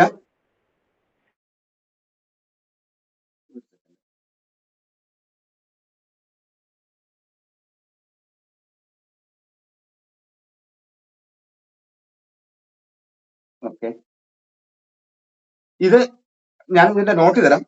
ഈ മനുഷ്യ പരിണാമത്തിന്റെ തൊട്ട് ഇങ്ങോട്ടുള്ള ഹോമിയോ സപ്പിയൻസ് തൊട്ട് നമുക്ക് ഇങ്ങോട്ടുള്ള കാര്യങ്ങളെല്ലാം ഞാൻ അതിന്റെ നോട്ട്, വീഡിയോസ് ഞാൻ തരാം. അപ്പൊ മനസ്സിലായെന്ന് വിചാരിക്കുന്നു. ഇന്ന് വന്ന് നിൽക്കുന്നതിൽ മനഃശാസ്ത്രം എന്ന് പറയുന്ന ശാസ്ത്രശാഖയ്ക്ക് രൂപം തുടങ്ങി. അത് മനസ്സെന്ന് പറയുന്ന വളരെ വളരെ വളരെ ഇതിലിപ്പോ ഏകദേശം 40 വയസ്സിന് മേലുള്ള എത്ര പേരുണ്ടാവും? ഉണ്ടോ? 3, 4, 5. ഓക്കെ, ഞാൻ എന്താണ് പറയുന്നത് പറഞ്ഞാല്, കേരളത്തെ ഈ 4-ാം ക്ലാസ് തൊട്ട് ഇംഗ്ലീഷ് പഠിപ്പിക്കുന്ന കാലഘട്ടം ആണ് ഞാൻ ചോദിച്ചത്. ഞാനൊരു 40 വയസ്സ് പറഞ്ഞാണ്. 4-ാം ക്ലാസ് തൊട്ടേ ഇംഗ്ലീഷ് പഠിപ്പിക്കും, 5-ാം ക്ലാസ് തൊട്ടേ ഹിന്ദി പഠിക്കും. അതെ, ബാക്കി 40 വയസ്സിന് മേലോട്ടുള്ള ഒരു സത്യമല്ലേ അത്? അതെ, 4-ാം ക്ലാസ്സിൽ ABCD പഠിക്കും. 4-ാം ക്ലാസ്സിലാണ് ABCD പഠിപ്പിക്കുന്നത്. അതായത് ഒരു ഇപ്പൊ 40 എന്ന് പറയുമ്പോഴത്തേക്ക് ഏകദേശം ഒരു 20-25 വർഷമേ ആയുള്ളൂ കേരളത്തിൽ പോലും അന്നത്തെ അധ്യാപകരായിട്ടുണ്ടായിരുന്നവർക്ക് വരെ കുട്ടിക്കാലത്ത് 1-ാം ക്ലാസ്സിൽ ഇംഗ്ലീഷ് കൊടുത്തു കഴിഞ്ഞാൽ തല പൊട്ടി തെറിച്ചു പോകുമെന്ന് ചിന്തിച്ചിരുന്ന ഒരു കാലഘട്ടമുണ്ട്. തോന്നെ കാലഘട്ടമൊന്നും മാറിയിട്ടില്ല. ആണല്ലോ, നമ്മളൊക്കെ പഠിക്കുമ്പോൾ ഈ 4-ാം ക്ലാസ്സിൽ കഴിഞ്ഞാണ് 4-ാം ക്ലാസ്സിലാണ് ഇംഗ്ലീഷ് പഠിപ്പിക്കുന്നത്. അത് ABCD തുടങ്ങിയുള്ളൂ.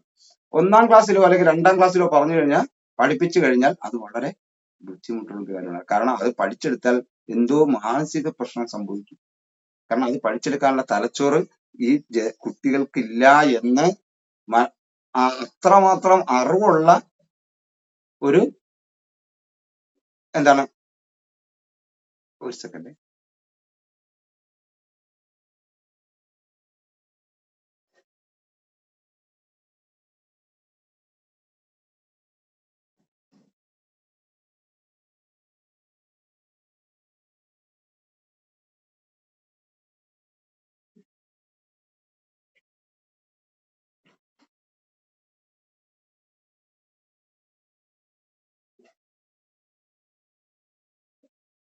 ഓക്കെ, അത്രമാത്രം അറിവാണ് എന്താണ് അന്നത്തെ അധ്യാപകർക്കോ അല്ലെങ്കിൽ വിദ്യാഭ്യാസ സമ്പ്രദായത്തിനോ ഇവിടെ ഉണ്ടായിരുന്നുള്ളൂ.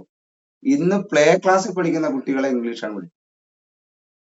അന്ന് എന്താണ് ഞാനിത് പറഞ്ഞതിന്റെ കാരണം എന്ന് വെച്ചാൽ, എന്തുകൊണ്ടാണ് ഞാനിത് ഈ ഒരു വിഷയം ഞാനിപ്പോ ഇവിടെ സംസാരിച്ചെന്ന് പറയുന്നത്, നമ്മൾ പലപ്പോഴും ഈ ഇനി വരും കാലങ്ങളിൽ കുട്ടിക്കാലം മുതലേ മനസ്സിനെ കുറിച്ച് പഠിപ്പിച്ചു തുടങ്ങണം. ഇന്ന് എനിക്ക് തോന്നുന്നു മനസ്സിനെ കുറിച്ച് ആകെ ധാരണ ഉള്ളത് ഡിഗ്രി ലെവലിൽ സൈക്കോളജി എടുക്കുന്നവർക്ക് മാത്രമാണ്.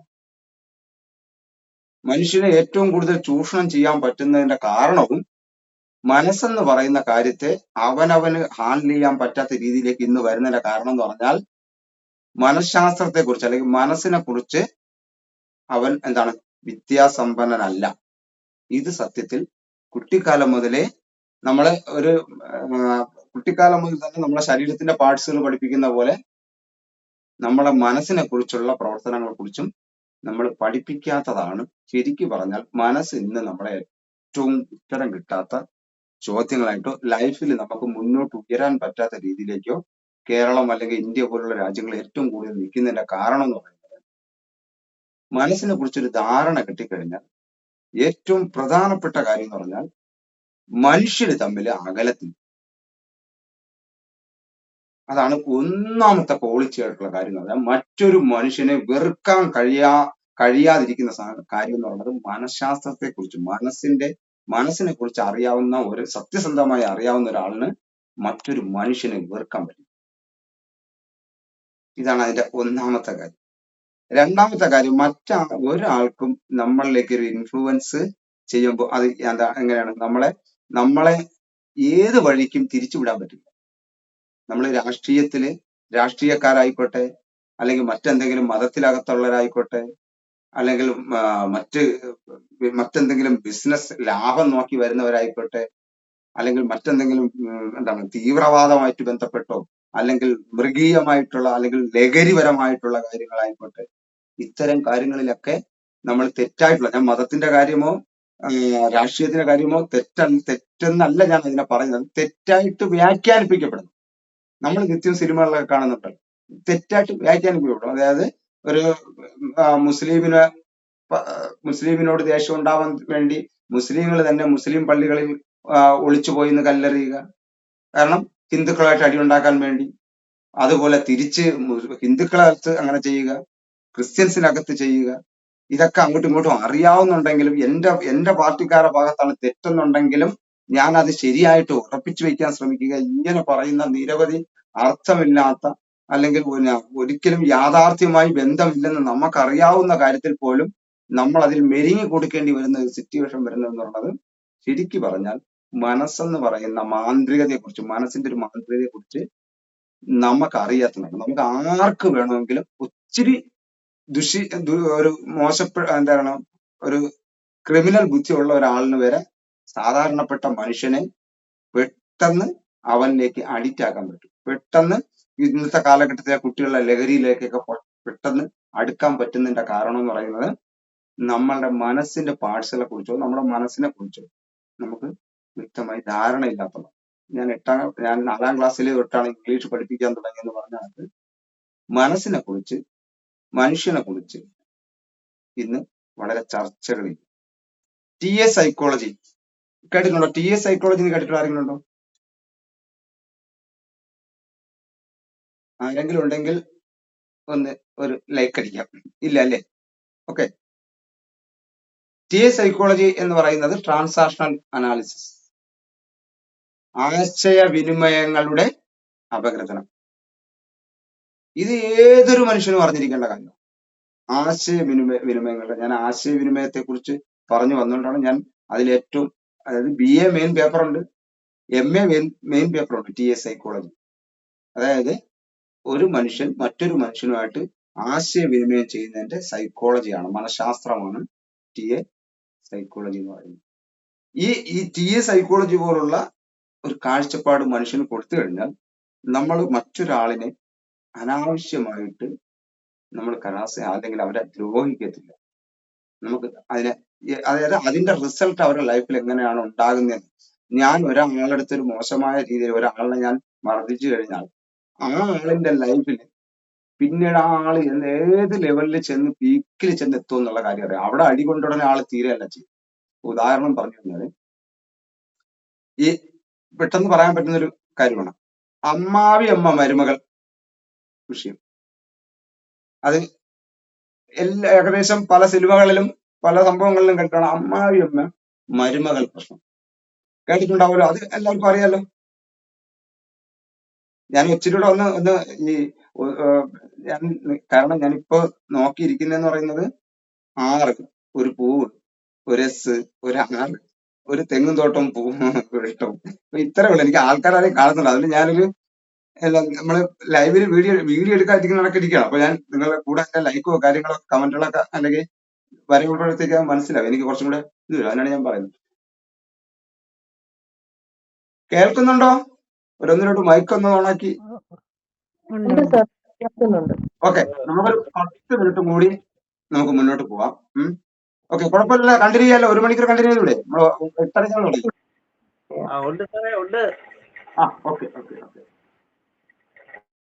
ഓക്കെ.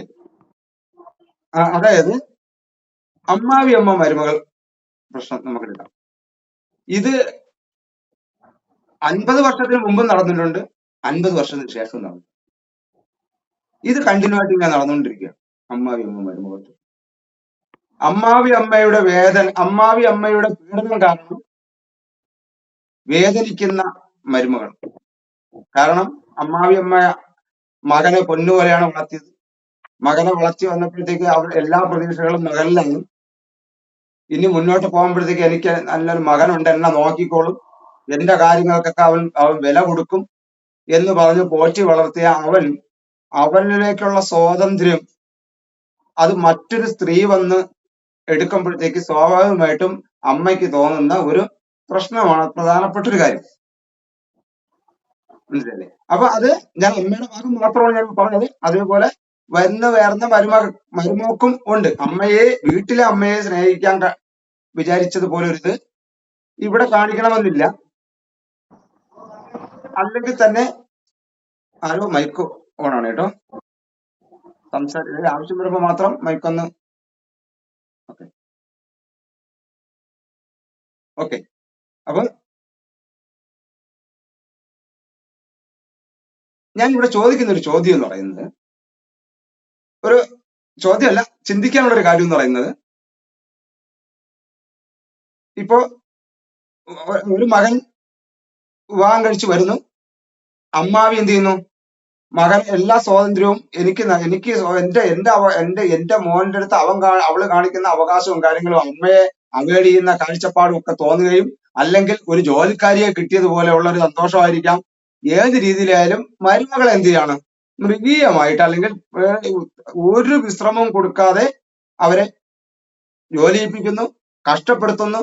അപ്പോഴീ മരുമോൾ പറയുന്നുണ്ട്, ദൈവമേ, എന്റെ ഗതി മറ്റൊരു പെൺകുട്ടിക്കും വരുത്തല്ലേ, എന്റെ അവസ്ഥ മറ്റൊരു പെൺകുട്ടിക്കും വരുത്തരുത്, ഈ ഒരു അവസ്ഥ വേറൊരു കുട്ടിക്കും ഉണ്ടാകരുത്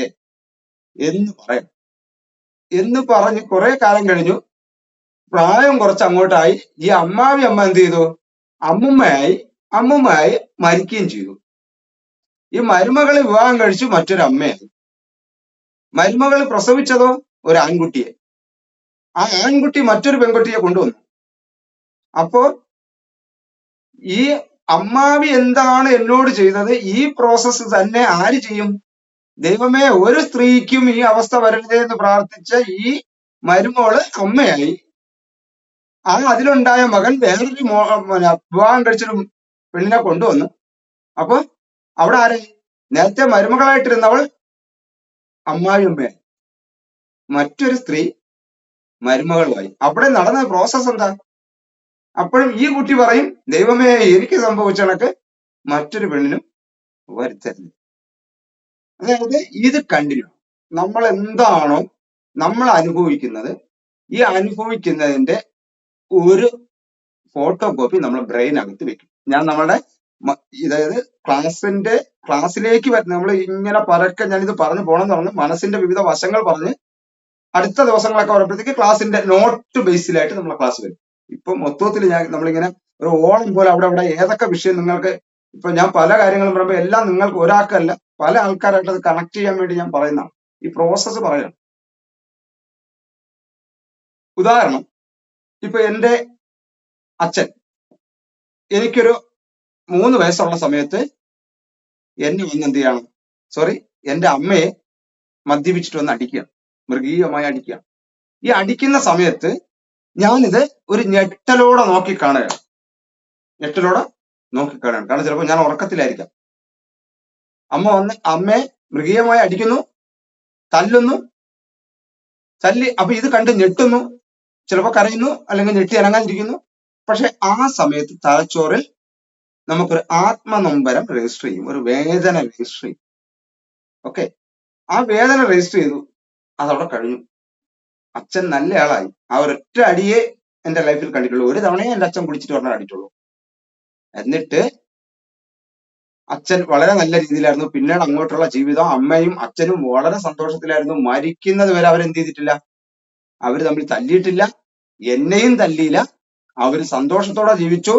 അവര് ഞാൻ ഇഷ്ടപ്പെട്ട, ഞാൻ ആഗ്രഹിച്ച ഒരു സ്ത്രീയെ തന്നെ എനിക്ക് വിവാഹം കഴിച്ചു തന്നു.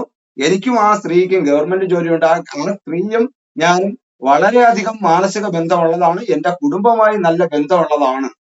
പക്ഷേ എനിക്ക് ഞാൻ വിവാഹം കഴിച്ചുകൊണ്ട് വന്നതിൽ ആ ഭാര്യയിൽ ഒരു കുഞ്ഞ് ജനിച്ച് നേരത്തെ എനിക്ക് എന്റെ ആത്മനൊമ്പരം രജിസ്റ്റർ ചെയ്ത ആ പ്രായം എത്തുന്ന സമയത്ത് ഏതെങ്കിലും സിറ്റുവേഷനിൽ ഒരു മദ്യം കുടിക്കാൻ എനിക്ക് അവസരങ്ങൾ ഉണ്ടാവുകയാണെങ്കിൽ ഞാൻ മദ്യം കുടിക്കുകയും ഞാൻ വന്ന് എന്റെ ഭാര്യയെ തല്ലുകയും ചെയ്യും. അതായത് ആത്മനൊമ്പരം രജിസ്റ്റർ ചെയ്താൽ ഇത് കാരണം തരുമോ, ആ പ്രായത്തിൽ അച്ഛനോടുള്ള ഫൈറ്റിങ്, അതായത് അച്ഛൻ അമ്മയെ അടിച്ചപ്പോൾ അതിനോടുള്ള ഒരു ഫൈറ്റ് രജിസ്റ്റർ ചെയ്തിട്ട് ഇതേ പ്രായത്തിൽ, അതായത് എന്റെ പ്രായം, എന്റെ അച്ഛൻ, ഞാൻ കണക്ട് ചെയ്യുന്ന മനസ്സിലാവുന്നു, മനസ്സിലായില്ല, വ്യക്തമല്ല എന്നുണ്ടെങ്കിൽ നിങ്ങൾ അത് പറയണം കേട്ടോ. അതായത് എന്റെ അച്ഛൻ എന്റെ അമ്മയെ അടിക്കുമ്പോൾ എനിക്ക് എത്ര പ്രായം ഉണ്ടായിരുന്നോ അതേപോലെ എന്റെ മകന് അങ്ങനെ ഒരു ആ പ്രായം എത്തുന്ന സമയത്ത് എനിക്ക് അന്ന് അച്ഛനോട് ഉണ്ടായിട്ടുള്ള ആ ഫൈറ്റിംഗ് മൈൻഡ് ഞാൻ എന്റെ ഭാര്യയെ അടിച്ച് ഈ കുഞ്ഞിനെ കാണിക്കും. ഇതിനാണ് നടക്കുന്നത് അറിയില്ല. ഈ പ്രോസസ് നടക്കും. ഇത് മനുഷ്യന്റെ പ്രത്യേകത. പല കാര്യങ്ങളും നമ്മൾ പ്രതീക്ഷിക്കാൻ നടക്കുന്ന പല കാര്യങ്ങളും എന്നുള്ളത് കുട്ടിക്കാലങ്ങളിൽ നമ്മളുടെ ഉള്ളിൽ രജിസ്റ്റർ ചെയ്ത് വെച്ചിരിക്കുന്ന ചില കാര്യങ്ങൾ. ഇങ്ങനെ ഇത് ഉൾക്കൊള്ളാനോ അല്ലെങ്കിൽ ചിന്തിക്കാനോ മനസ്സിലാവുന്ന. ഇനി അതുപോലെ തന്നെ അത് മകനാണെങ്കിൽ, സ്ത്രീ ആണെങ്കിലോ, പെണ്ണാണെങ്കിലോ, അതായത് അച്ഛൻ വന്ന് അടിക്കുമ്പോൾ ഈ ഞെട്ടി ഉണർന്നത്, ഞെട്ടല്ലാണ് രജിസ്റ്റർ ചെയ്യുന്നത് കേട്ടോ. അതുകൊണ്ട് ഞാൻ പറഞ്ഞു, ഞെട്ടുന്ന നമ്മൾ ഏതൊരു കാര്യവും ഞെട്ടുന്നത് അത് പ്രത്യേക രീതിയിൽ രജിസ്റ്റർ ചെയ്യും. അത് മായത്തില്ല, പെട്ടെന്ന് മായത്തില്ല. ഇച്ചിരി പാടുള്ള കാര്യം ഞെട്ടുന്നത്, അത് പ്രത്യേകം ശ്രദ്ധിക്കേണ്ട കാര്യമാണ്. ഞാനൊരു പെണ്ണാണെന്ന് വിചാരിക്കാം, എന്റെ അമ്മയെ വന്ന് അടിക്കണ കണ്ടു, ഓൾറെഡി എനിക്ക് വിഷമമായി, ഞാൻ ഞെട്ടി. അത് കഴിഞ്ഞു, അച്ഛനും അമ്മയും നല്ല സന്തോഷത്തിലായിരുന്നു, എനിക്ക് ഇഷ്ടപ്പെട്ട ഒരു പുരുഷനെ തന്നെ വിവാഹം കഴിച്ചു വന്നു. ഇതെല്ലാം കഴിഞ്ഞ് എനിക്കൊരു കുഞ്ഞുണ്ടാകുന്ന സമയത്ത് ഭർത്താവിന്റെ അടി മേടിക്കാനുള്ള എന്തെങ്കിലും കാര്യം ചെയ്തു വെക്കും. ഈ അടി കൊള്ളാനുള്ള എന്തെങ്കിലും കാര്യം ചെയ്തു വെക്കും. ഇല്ലെങ്കിൽ ഈ ഭർത്താവിനെ അടിക്കാനുള്ള ഒരു സിറ്റുവേഷൻ ഉണ്ടാക്കി. ഈ 2 കാര്യങ്ങൾ നടക്കും. ഞാൻ പറയുന്നത്, അതായത് അടുത്ത ജനറേഷനിലേക്ക് ഈ മെസ്സേജ് പാസ് ചെയ്തുകൊണ്ടിരിക്കും. നമ്മൾ പറയുന്ന നമ്മൾ ചെയ്യുന്നത് അടുത്ത തലമുറയ്ക്ക് ആക്കും എന്നൊക്കെ പറയുന്നത് വേറെ ഒന്നുമല്ല, പ്രത്യേകിച്ച് വേറൊരു ശക്തി കൊണ്ടുവന്ന് ചെയ്യാനൊന്നുമില്ല. ഇതെന്ത് ചെയ്യും, ഇത് ഇങ്ങനെ നമ്മളെ ബ്രെയിനിലൂടെ ഇത് തലമുറയിലേക്ക് പാസ് ചെയ്യും. അപ്പൊ ഇന്ന് നമ്മൾ വന്ന് നിൽക്കുന്നതിൽ നേരത്തെ പറഞ്ഞ മൂന്നാമത്തെ നമ്മളുടെ ഫോണ്ടൽ ലോബ് അടക്കമുള്ള ഓപ്പൺ ആകുന്നതിന് മുമ്പുണ്ടായിരുന്ന ജീവി വർഗത്തിൽ നമ്മൾ ദേഷ്യവും ഫൈറ്റിങ്ങും ഫ്ലൈറ്റിങ്ങും ഒക്കെ മാത്രം ഉണ്ടായിരുന്ന കാലഘട്ടം മുതലേ നമ്മളിലേക്ക് തലമുറകളായിട്ട് കൈമാറി വന്നിട്ടുള്ള പല പ്രോസസ്സുകൾ ഇന്നും നമ്മളിലുണ്ട്. കണക്ട് ആവുന്നുണ്ടോ?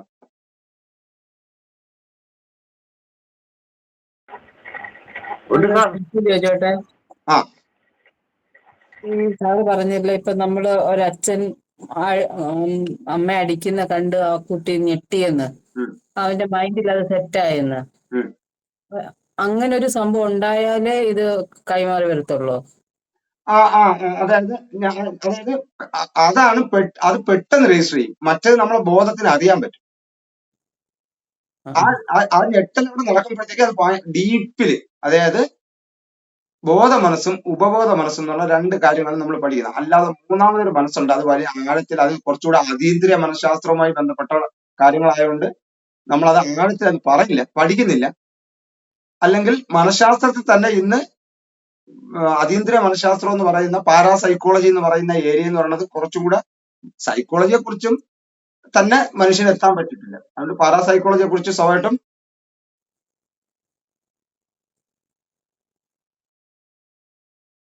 ഓക്കെ.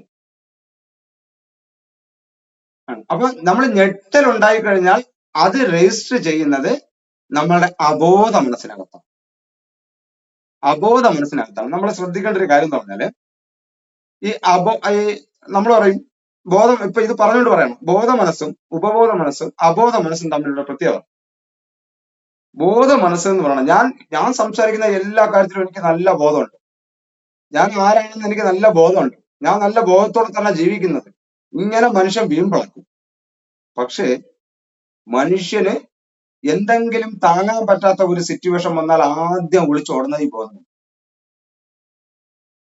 ഒരു ആക്സിഡന്റ് ആയിക്കോട്ടെ, അല്ലെങ്കിൽ മറ്റെന്തെങ്കിലും സിറ്റുവേഷൻ ആയിക്കോട്ടെ, ഏത് സിറ്റുവേഷനിലും ആദ്യം നമ്മളെ കൈവിട്ട് ഒളിച്ചോടുന്ന ആള് നമ്മുടെ ബോധ മനസ്സാണ്. അത് ഒരു പരിധിവരെ നല്ല കാര്യങ്ങളിലൂടെയാണ്.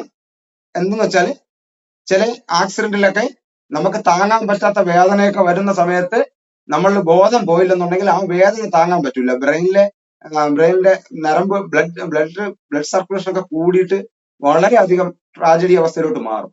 അതുകൊണ്ട് വേദനയൊക്കെ സഹിക്കുന്നതിന് വേണ്ടിയും അവനെ ബോധ മനസ്സ് പോകും. പറയില്ല, ബോധം പോയി നമ്മൾ പറയൂലേ, ഈ പ്രോസസ്സ് നടക്കുന്നത് അവിടെയാണ്. പക്ഷെ ഈ ബോധം പോകുന്ന സമയത്താണ് ആര് വരുന്നത്? അബോധ മനസ്സ് വരുന്നത്. ആ നിമിഷം മാത്രമേ അബോധ മനസ്സ് വരൂ. അവിടെ നമ്മൾ പറയുന്നതൊക്കെ അവ്യക്തമായി രജിസ്റ്റർ ചെയ്യും. അതായത് ആരെങ്കിലും ഒരു സിറ്റുവേഷനിൽ ബോധമില്ലാതായി പോകുമ്പോൾ ചുറ്റുപാടും ആൾക്കാർ കൂടിയിട്ട് ഒരുപാട് കാര്യങ്ങൾ പറയില്ലേ, അതിനെയൊക്കെ പ്രത്യേകിച്ച് ഓർഡർ സെറ്റ് ചെയ്യാതെ ആയിരിക്കും നമ്മുടെ അബോധ മനസ്സിനകത്ത് രജിസ്റ്റർ ചെയ്യുന്നത്. അപ്പൊ ഞെട്ടുന്ന സമയത്ത് എന്ന് പറയുന്നത് നമ്മുടെ ബോധം പെട്ടെന്ന് പോകുന്ന സമയമാണ്. അവിടെ നമ്മൾ ഞെട്ടലാണ്. ആ സെക്കൻഡില് നമ്മളിലേക്ക് രജിസ്റ്റർ ചെയ്യുന്നത് നമുക്ക് ഒരിക്കലും അത് നമ്മുടെ ആന്തരികമായിട്ടും നമ്മുടെ ലൈഫിനകത്തും ആയിരിക്കും അത് ബാധിക്കുന്നത്. നമുക്ക് പെട്ടെന്ന് ഫിൽട്ടർ ചെയ്തെടുത്ത് കളയാൻ പറ്റുന്നതല്ല. അതിന് നമ്മൾ ഡീപ്പായിട്ട് നമ്മൾ കഴിഞ്ഞു പോയ സംഭവത്തെ നമ്മളിൽ നിന്ന് പെട്ടെന്ന് ഒരു പൊട്ടിത്തെറി ഉണ്ടാവുന്നു, പെട്ടെന്ന് വയലന്റ് ആവുന്നു.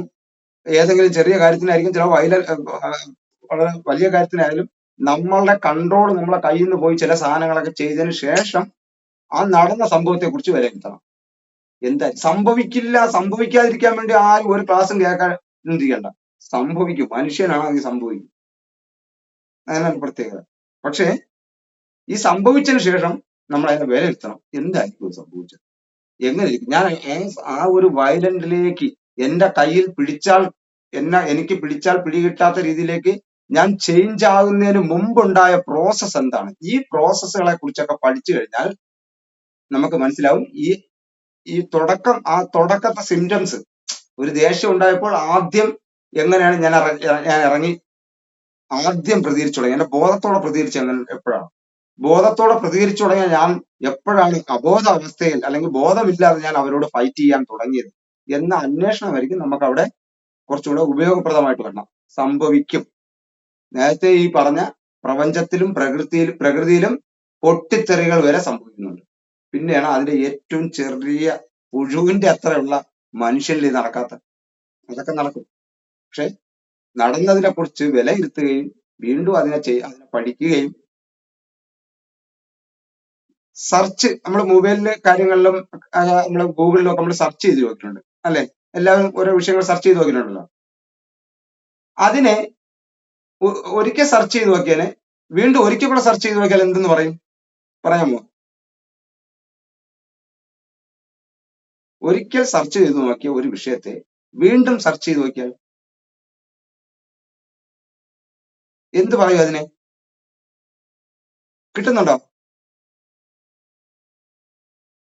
ഞാൻ പിണങ്ങിയില്ല, നിങ്ങളൊന്നും പറയുന്നത്.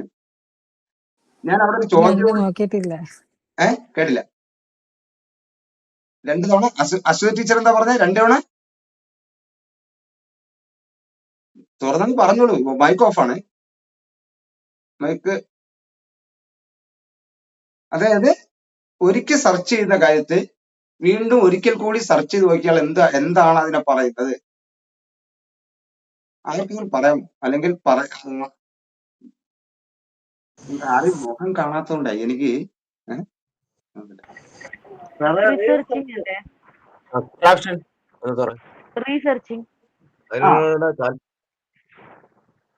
ഇപ്പൊ എന്താ പറയാ? ഇത് തന്നെയാണ് എല്ലാത്തിന്റെയും. നമ്മൾ റിസർച്ച് ചെയ്യുമ്പോൾ വേറെ എന്തോ സംഭവം എന്ന് പറയുന്നത് റീസെർച്ച് ചെയ്യാം. നമുക്ക് ഒരിക്കൽ മനസ്സിലായ കാര്യത്തെ വീണ്ടും നമ്മൾ എന്താണ് നമ്മള് സെർച്ച് ചെയ്ത് നോക്കുന്നതാണ് റിസർച്ച് എന്ന് പറയുന്നത്. അല്ല വേറെ ഒന്നും ആന കാര്യമൊന്നും ഇല്ല അതിനകത്ത്. റിസർച്ച് ചെയ്യുക. നമ്മളുടെ സ്വഭാവത്തെ കുറിച്ച് ഇങ്ങനെയാണെന്ന് നമ്മൾ ധരിച്ചു വെച്ചിരിക്കുന്നതിൽ നിന്ന് വീണ്ടും എന്ത് ചെയ്യുക? ഒരിക്കൽ കൂടിയും വീണ്ടും ആവർത്തിച്ച് അതിനെ റിസർച്ച് ചെയ്യുക, റീസെർച്ച് ചെയ്തുകൊണ്ടിരിക്കുക. അവിടെ നമ്മളെ അല്ലാതെ റിസർച്ച് ടീം എന്ന് പറഞ്ഞ് വേറൊരു ടീമൊന്നും ഇല്ല.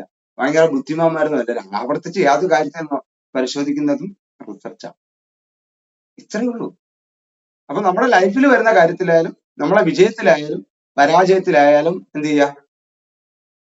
നമ്മള് റിസർച്ച് ചെയ്യും. ഒരു യുദ്ധവുമായി ബന്ധപ്പെട്ടൊരു പഴയ കഥയാണ്.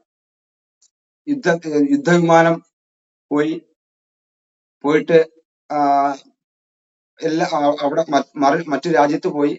രാജ്യം എന്ന് പറഞ്ഞ ഒരു കഥയായിട്ട് മാത്രം ഓർമ്മ വന്നുകൊണ്ട് പറയാം. അപ്പൊ എന്ത് ചെയ്യണം? അതിനകത്ത് ഒരു യുദ്ധവിമാനം തിരിച്ചു വന്നപ്പോൾ ഒരുപാട് സ്ഥലത്ത് വെടി കൊണ്ടിട്ടുണ്ടെങ്കിലും ആ യുദ്ധവിമാനം അവിടെ വീണില്ല. അപ്പോ അതിനെക്കുറിച്ച് വീണ്ടും ആ രാജ്യം സെർച്ച് ചെയ്യാൻ തുടങ്ങി. എന്താണ്?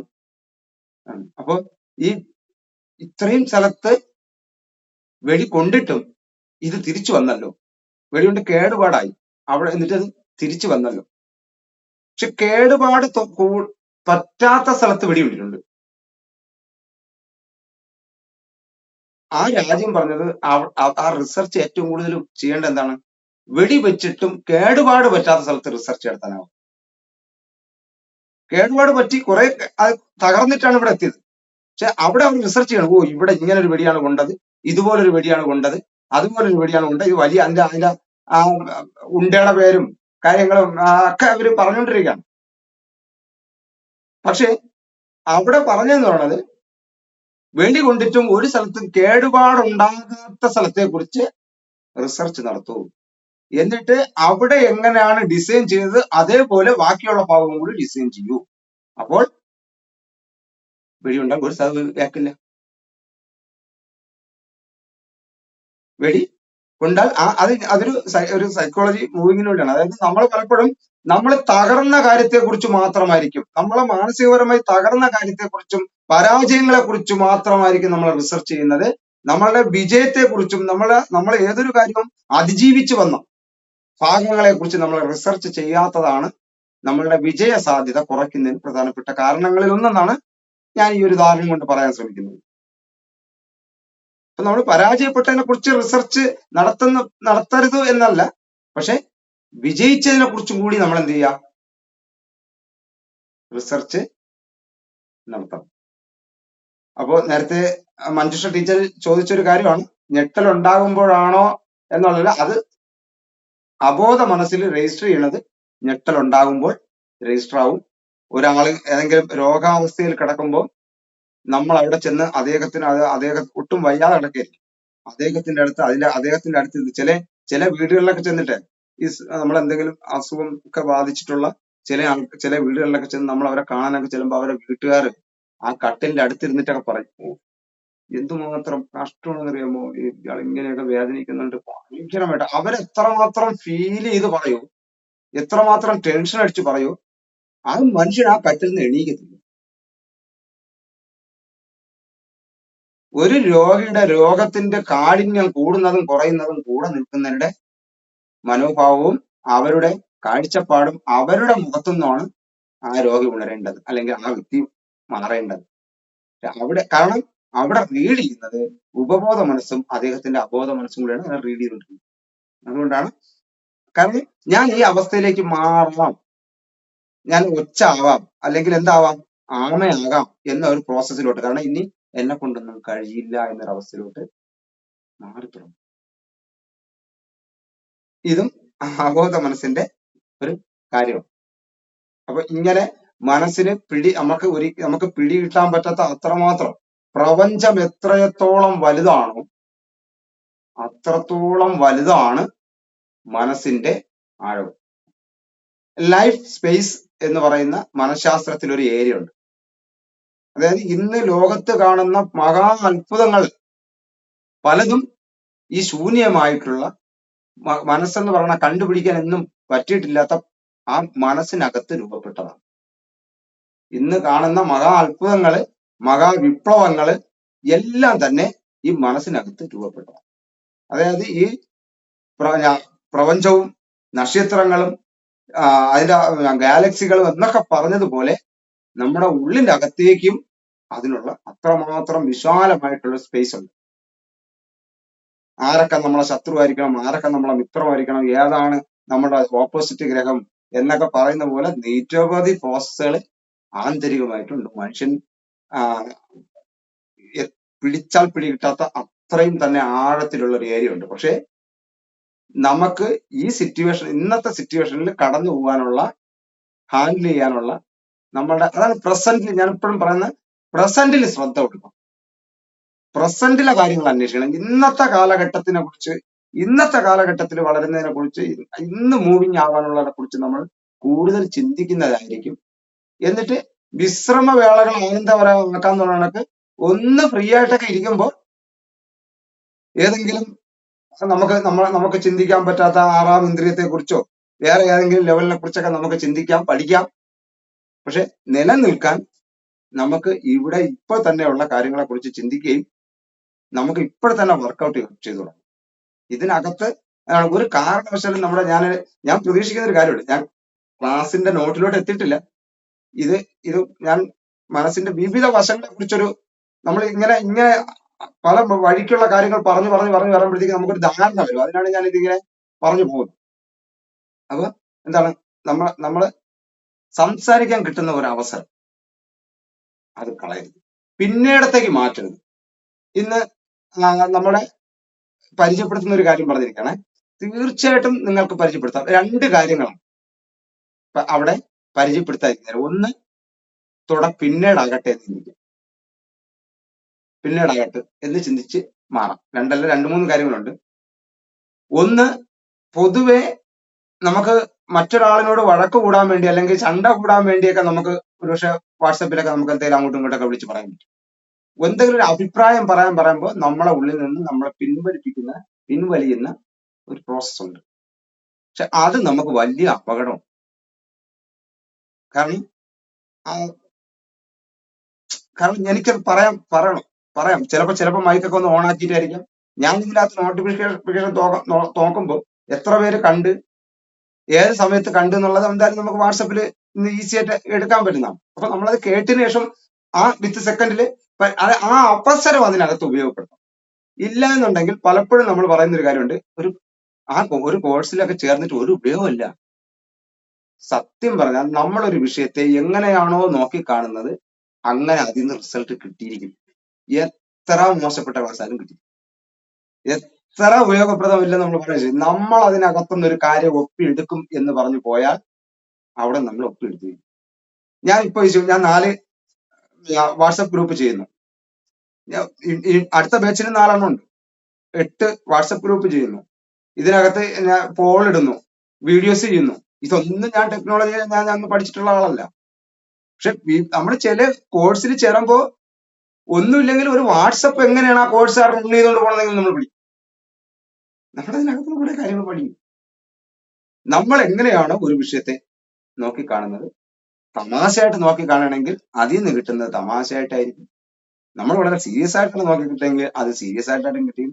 നമ്മുടെ നോളജ് പരമായിട്ടാണ് നോക്കിക്കാണെങ്കിൽ നോളജ് പരമായി കിട്ടും.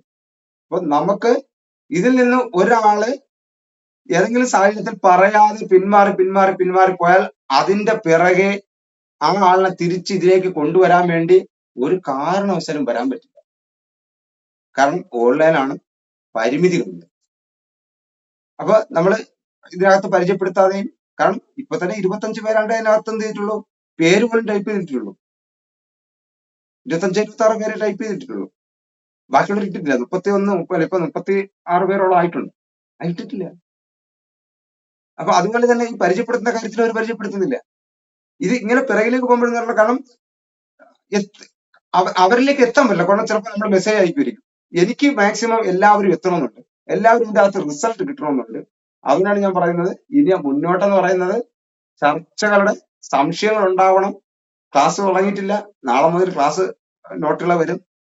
അപ്പൊ തീർച്ചയായിട്ടും ഈ കോഴ്സ് നിങ്ങൾക്ക് ഉപയോഗപ്രദമാക്കുക എന്ന് പറയുന്നത് ഇവിടെ നമ്മളൊരു കുട്ടിയാവുക എന്നുള്ളതാണ്. നമ്മുടെ മനസ്സിൽ കുട്ടിയാവുക. കാരണം 10 days വീഡിയോ ചലഞ്ച് എന്ന് പറഞ്ഞൊരു ചലഞ്ച് ഉണ്ട് ഇതിനകത്ത്.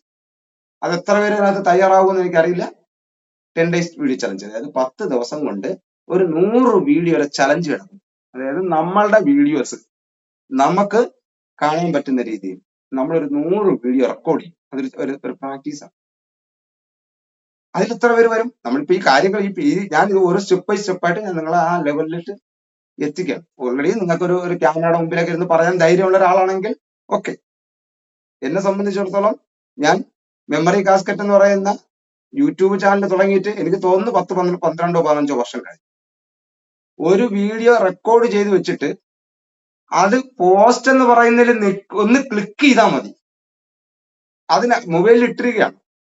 ആദ്യമായിട്ട് ക്യാമറയിൽ അല്ലാതെയൊക്കെ എടുത്തിട്ടുണ്ടെങ്കിലും ക്യാമറയിൽ വേറൊരു കൂട്ടുകാരനെ കൊണ്ട് വന്ന് ക്യാമറയിൽ ഒരു വീഡിയോ എടുത്ത് അത് റെക്കോർഡ് ചെയ്ത് എന്റെ ബ്രെയിനുമായിട്ട് ബന്ധപ്പെട്ട ഒരു കാര്യമാണ്. ഞാൻ എന്റെ മൊബൈലിൽ വെച്ചതിന് ശേഷം ഞാൻ ഒരു പോസ്റ്റ് എന്ന് പറയുന്ന ആ ഓപ്ഷനിൽ ഒന്ന് നെക്കാൻ എടുത്ത സമയം 1 വർഷവും. എന്ന് രാവിലെ എടുത്തിട്ട് ഞാൻ വിരൽ കൊണ്ട് അതിന്റെ അടുത്തോട്ട് പോകും. ഈ പോസ്റ്റ് ഈ സാധനം അങ്ങ് ഫേസ്ബുക്ക് യൂട്യൂബിലോട്ട് അങ്ങ് പോയി കഴിഞ്ഞാൽ എന്തെങ്കിലും എന്റെ തലയിൽ കൂടെ വന്ന് കയറുമെന്നുള്ള പേടിയാണ്. സീരിയസ്ലി 1 വർഷം, സത്യസന്ധമായിട്ട് ഞാൻ പറയാം, 1 വർഷം എടുത്ത് ഞാൻ ആലോചിക്കുന്നത് എന്ത് മണ്ടനായിരുന്നു ഇത് അങ്ങ് പുറത്തോട്ട്. ഇപ്പൊ എന്തെല്ലാം അനാവശ്യമായിട്ടുള്ള കാര്യങ്ങളാണ് ഇപ്പൊ ഇവിടെ ഓരോരുത്തന്മാർ ഇട്ടിട്ടും അവർ കിടന്നിട്ട് ആഘോഷിക്കുന്നത്. ഞാൻ ബ്രെയിനിനെ കുറിച്ചുള്ള, അതായത് 20 വാക്കുകൾ നമുക്ക് നമ്മളെ ബ്രെയിനിൽ തന്നെ വെക്കാൻ പറ്റുന്ന ഒരു സ്കില്ല് ആ സാധനം ഞാൻ അവിടെ കൊണ്ടുവന്ന് ഇറക്കി വെക്കാൻ പറ്റുന്ന മനുഷ്യന് ഉപയോഗമുള്ളതാ. എന്നിട്ട് പോലും ആ പോസ്റ്റ് എന്ന് പറയുന്നതിലേക്ക് എന്നും എടുക്കും. ഫേസ്ബുക്കിലെ യൂട്യൂബിലോട്ട് കയറും, അകത്ത് കയറിയിട്ട് പോസ്റ്റ് ഇതിൽ നിൽക്കാൻ പറ്റും. ടൈറ്റിൽ വരെ ഞാൻ എഴുതും, പോസ്റ്റ് എന്ന് നിൽക്കാൻ പേടില്ല. പെർഫെക്ഷൻ നോക്കി നഷ്ടപ്പെട്ടത് 20 വർഷവും. എനിക്ക് സ്റ്റാർട്ട് ചെയ്യുന്നത് ഇന്ന് ഞാൻ ഈ ക്ലാസ് എടുക്കുന്നത് പോലെ എന്റെ ബ്രെയിനിൽ ഓപ്പൺ ആകുന്നത് എന്റെ 25-ാമത്തെ വയസ്സിലാണ്. ഞാൻ ഇന്നലെ പരിചയപ്പെടുത്തിയായിരുന്നു. 24-ാമത്തെ വയസ്സിലാണ് ഞാൻ 10ാം ക്ലാസ് വീണ്ടും എഴുതുന്നത്. അവിടെ തൊട്ട് എനിക്ക് ഐഡിയ തുടങ്ങി. പക്ഷെ പെർഫെക്ഷൻ അല്ല എന്ന് പറഞ്ഞിട്ട് എനിക്ക് നഷ്ടപ്പെടുത്തിയത് ഏകദേശം 19-20 വർഷം നഷ്ടപ്പെട്ടു. ആ 20 വർഷത്തെ എക്സ്പീരിയൻസ് ഉള്ളത് ഞാൻ ഇന്ന് എവിടെ നിൽക്കുമായിരുന്നു? എന്ത് മണ്ടത്തര കാണിച്ചു. പിറകിലോട്ട് പോകരുത്. നമുക്ക് ഇനിയുള്ള കാലഘട്ടം വളരെ വളരെ വലുതാണ്. നമ്മൾ പ്രായം കൊണ്ടും അല്ലെങ്കിൽ നമ്മളെ ഇതുകൊണ്ട് മറ്റൊന്നും കൊണ്ട് നമ്മളെ അങ്ങ് തകർന്നു പോകാനുള്ള ഒന്നും ആയിട്ടില്ല. ഇന്ത്യ ഭരിക്കുന്ന പ്രധാനമന്ത്രി ആയാലും കേരളം ഭരിക്കുന്ന മുഖ്യമന്ത്രി ആയാലും അവരൊക്കെ പറയുന്ന ഇനി ഒരു 5 വർഷം കൂടെ കിട്ടിയിട്ടാണ് എന്റെ യഥാർത്ഥ ഭരണം യഥാർത്ഥ കഴിവ് കാണിക്കുന്നതാണ് പറയുന്നത്. അവർക്ക് എത്ര വയസ്സായി? നമ്മൾ പറയണ ഇനി നമുക്ക് മുന്നോട്ട് പ്രത്യേകിച്ച് ഇനി എന്താണ് ചെയ്യാൻ ഈ പ്രായത്തിൽ എന്ന് നമ്മൾ പറയുമ്പോ ഇവിടെ ഈ വയസ്സായ ആ ആ മഹാന്മാര് പറയുന്ന എന്താണ്? അവർക്ക് ഇനി അടുത്ത 5-10 വർഷം കൂടെ അവർക്ക് ഇനി കിട്ടിയാലും അവരെ ഐഡിയോളജി ഇവിടെ ഉപയോഗിക്കുമെന്നാണ് അവർ പറയുന്നത്. അവരുടെ കോൺഫിഡന്റ് ഒന്നും ആലോചിക്കുക. നമ്മളെവിടെ നിൽക്കുന്നു, അവരെവിടെ നിൽക്കുന്നു. അപ്പൊ തീർച്ചയായിട്ടും വളരെ മുന്നോട്ട് ഈ ഒരു ഇത് വേറെ ഒന്നും വിചാരിക്കരുത്. കൃത്യമായിട്ടും എല്ലാവരും ഈ ഒരു 4 മാസം നിങ്ങൾ എനിക്ക് വേണ്ടി മാറ്റിവെക്കൂ. മിറാക്കിൾ, ലോക അത്ഭുതം നിങ്ങൾ വേറെ എവിടെയും പോയി കാണണ്ട. മിറാക്കിളാര് നിങ്ങളുടെ ഒരു കാര്യം ഉറപ്പാണ്, എന്നേക്കാൾ എഡ്യൂക്കേറ്റഡ് ആണ് നിങ്ങൾ, എന്നേക്കാൾ മറ്റ് പല മേഖലകളിലും കൈകാര്യം ചെയ്തിട്ടുള്ളതാണ് നിങ്ങൾ. ഞാൻ നിങ്ങളുടെ മേലിന്നൊരു അർത്ഥമല്ല പറയുന്നത്. എന്റെ കഴിവിനെ സംബന്ധിച്ചിടത്തോളം, ആദ്യം ഉണ്ടായിരുന്ന കഴിവിനെ സംബന്ധിച്ചിടത്തോളം ഇന്ന് എനിക്ക് മുന്നോട്ട് അച്ചീവ് ചെയ്ത് പോകാൻ പറ്റുന്ന രീതിയിലേക്ക് എന്റെ കാര്യത്തിൽ ഞാൻ കുറച്ച് ടോപ്പാണ് എന്ന് ഞാൻ ചിന്തിക്കുന്നതാണ്. അപ്പൊ എന്നേക്കാൾ മേലിൽ നിൽക്കുന്ന നിങ്ങൾക്ക് എവിടെ എത്താൻ പറ്റുമെന്ന് ചിന്തിക്കുക. അതിനുള്ള വഴി തീർച്ചയായിട്ടും സൈക്കോളജി പരമായ മൂവിങ് ആണ് ഈ കോഴ്സ്. ഓരോ കാര്യവും ഞാനിപ്പോ ഇന്നലെ എന്തിനാണ് ആ ക്ലാസ് പറഞ്ഞത്, മെനിഞ്ഞാന്ന് എന്തിനാണ് ഞാൻ അവിടെ സ്റ്റാർട്ട് ചെയ്തത്, വീഡിയോസ് ഇട്ടത്, ഇന്ന് ഞാൻ എന്തിനാണ് ഈ മനുഷ്യന്റെ ഈ ഇത്രയും ആശയവിനിമയം അടക്കമുള്ള കാര്യങ്ങൾ പറഞ്ഞത്. ഇതെല്ലാം ഞാൻ നിങ്ങളോട് പറയുന്നത് എനിക്ക് ഇന്ന് സംസാരിക്കാൻ ഒരു വിഷയം ഞാൻ കൊണ്ടുവച്ചതേ അല്ല. നാളെ ഞാൻ പറയുന്നത് നിങ്ങൾക്ക് മനസ്സിലാകുന്നതിന് വേണ്ടിയാണ്. അതായത് ഞാൻ നാളെ പറയാൻ പോകുന്ന വിഷയത്തിന്റെ പല മേഖലകൾ ഞാൻ ഇട്ടിട്ടുണ്ട്. അതുകൊണ്ട് നാളെ ഞാൻ പറഞ്ഞു തുടങ്ങുമ്പോൾ ഞാൻ ഇന്ന് കോസ്മിക് ലെവൽ എന്നൊക്കെ പറയുമ്പോൾ, കോസ്മിക് തത്വങ്ങൾ എന്നൊക്കെ പറയുമ്പോൾ പെട്ടെന്ന് നിങ്ങളെ പ്രപഞ്ചത്തിലേക്ക് കണക്ട് ചെയ്യും. ഞാൻ അറിഞ്ഞ അറിവിൽ നിന്ന് പറയുമ്പോൾ കേൾക്കുന്ന നിങ്ങളും ആ അറിവിലേക്ക് എത്താൻ വേണ്ടിയാണ് ഞാൻ പ്രപഞ്ചത്തെ കുറിച്ച് ആദ്യം പഠിപ്പിച്ചത്. അല്ലാന്നുണ്ടെങ്കിൽ ഞാൻ അതിനെക്കുറിച്ചൊന്നും പറയാതെ ആ സമയത്ത് കോസ്മിക് തത്വങ്ങളെ കുറിച്ച് പ്രധാനപ്പെട്ട തത്വങ്ങളാണ് ഇതിനകത്ത് വരുന്നതാണ്. അതായത് ഒരു 14 ദിവസം കഴിഞ്ഞ് വരുന്ന പാഠഭാഗത്തിൽ വരുന്നതാണ് കോസ്മിക് തത്വങ്ങൾ. ആ കോസ്മിക് തത്വങ്ങളെ കുറിച്ച് ഞാൻ നിങ്ങളുടെ അടുത്ത് ആ സമയത്ത് കോസ്മിക് തത്വം എന്നുള്ളൊരു തത്വമുണ്ട്, അത് പ്രപഞ്ചമായിട്ടാണ് കണക്ട് ചെയ്ത് പറയുമ്പോഴത്തേക്ക് നിങ്ങളുടെ മനസ്സിൽ ഇന്ന് കിടക്കുന്ന പ്രപഞ്ച വീക്ഷണം എത്രയാണ് അത്രയായിരിക്കും ഞാൻ പറയുന്ന കോസ്മിക് തത്വങ്ങളുടെ അർത്ഥം നിങ്ങൾക്ക് ജ്വലിക്കുന്നത്. പക്ഷെ ഞാൻ പ്രപഞ്ചത്തെ കുറിച്ച് പറഞ്ഞിരിക്കുന്നത് കൊണ്ട് ഞാൻ ഇന്ന് ഞാൻ അന്ന് കോസ്മിക് തത്വങ്ങൾ എന്ന് പറയുമ്പോൾ പ്രപഞ്ചവുമായി കണക്ട് ചെയ്ത് ഗാലക്സിയായിട്ട് കണക്ട് ചെയ്യുമ്പോൾ, സ്പൈറലുമായിട്ട് കണക്ട് ചെയ്യുമ്പോൾ, സ്പൈറലിൽ നടക്കുന്ന ഒരു റൗണ്ടാണ് കോസ്മിക് എന്ന് പറയുമ്പോൾ, കോസ്മിക് ഇയർ എന്ന് പറയുമ്പോൾ, ഈ കാര്യങ്ങളൊക്കെ ഞാൻ ആ സമയത്ത് പറയുമ്പോൾ നിങ്ങൾക്ക് പെട്ടെന്ന് മനസ്സിലാവും. അതിനു വേണ്ടിയാണ് ഞാൻ ഈ സാധനങ്ങൾ ഇങ്ങനെ കറക്കി ഈ 2 ദിവസം ഇതിനകത്ത് നമ്മളെ ഈ ഒരു മാസം പഠിക്കാനുള്ളതിന്റെ കോർ സാധനങ്ങൾ ഞാൻ ഇട്ടു പോകുന്നത്. അതേപോലെയാണ് ഞാൻ ഇപ്പോൾ പറയുന്നത്. നിങ്ങൾ എഴുതി ഇടാൻ പറഞ്ഞു, നിങ്ങളുടെ വോയിസ് ഇടാൻ പറയുന്നു. ഞാൻ ഈ വോയിസ് ഇടാൻ പറയുന്നതിന്റെ പ്രധാനപ്പെട്ട കാര്യം എന്ന് പറഞ്ഞാൽ അടുത്ത നെക്സ്റ്റ് സ്റ്റെപ്പ് നിങ്ങളെ വിഷയത്തിലേക്ക് സംസാരിച്ച് പോകുമ്പോഴേ ഫോണ്ടൽ ലോബ് എന്ന് പറഞ്ഞ ലോബ് ഓപ്പൺ ആവും. ഞാൻ പറയുന്ന ഇതിന്റെ അകത്തോട്ട് പറയുന്ന ഏതൊരു കാര്യവും സയന്റിഫിക്കലി തെളിയിച്ച കാര്യങ്ങളാണ്. അപ്പൊ ഫോണ്ടൽ ലോബ് ഓപ്പൺ ആക്കാനാണ് സംസാരിച്ച് തുടങ്ങുമെന്ന് പറഞ്ഞു. അപ്പൊ ഇത് കഴിയുമ്പോൾ, ഈ കോഴ്സ് കഴിയുമ്പോൾ തീർച്ചയായിട്ടും റിസൾട്ട് കിട്ടും. അപ്പൊ എല്ലാവരും ഒരു ജസ്റ്റ് നമ്മളെ 10:30 ആയി, ജസ്റ്റ് ഒന്ന് 2 വാക്ക് ഓടിച്ചൊരു കാര്യം ഒന്ന് പറയും. എനിക്ക് ഒരു പ്രചോദനം വേണം. ഞാൻ മറ്റൊരു കാര്യം കൂടെ പറയാ, അത് ഞാൻ പറയാൻ വിട്ടു. ഞാൻ ഇടുന്ന വീഡിയോസ് എന്തായാലും ഈ കോഴ്സിൽ നിങ്ങൾ ചേർന്ന് പോയി, ഇനി എന്നെ സഹിച്ചേ പറ്റൂ. ഒരു സെക്കൻഡ് ഞാൻ ഒരു കാര്യം കൂടെ പറയട്ടെ, ഒരു ചെറിയ കാര്യം കൂടെ പറയട്ടെ. ഹലോ പറയൂ. ഹലോ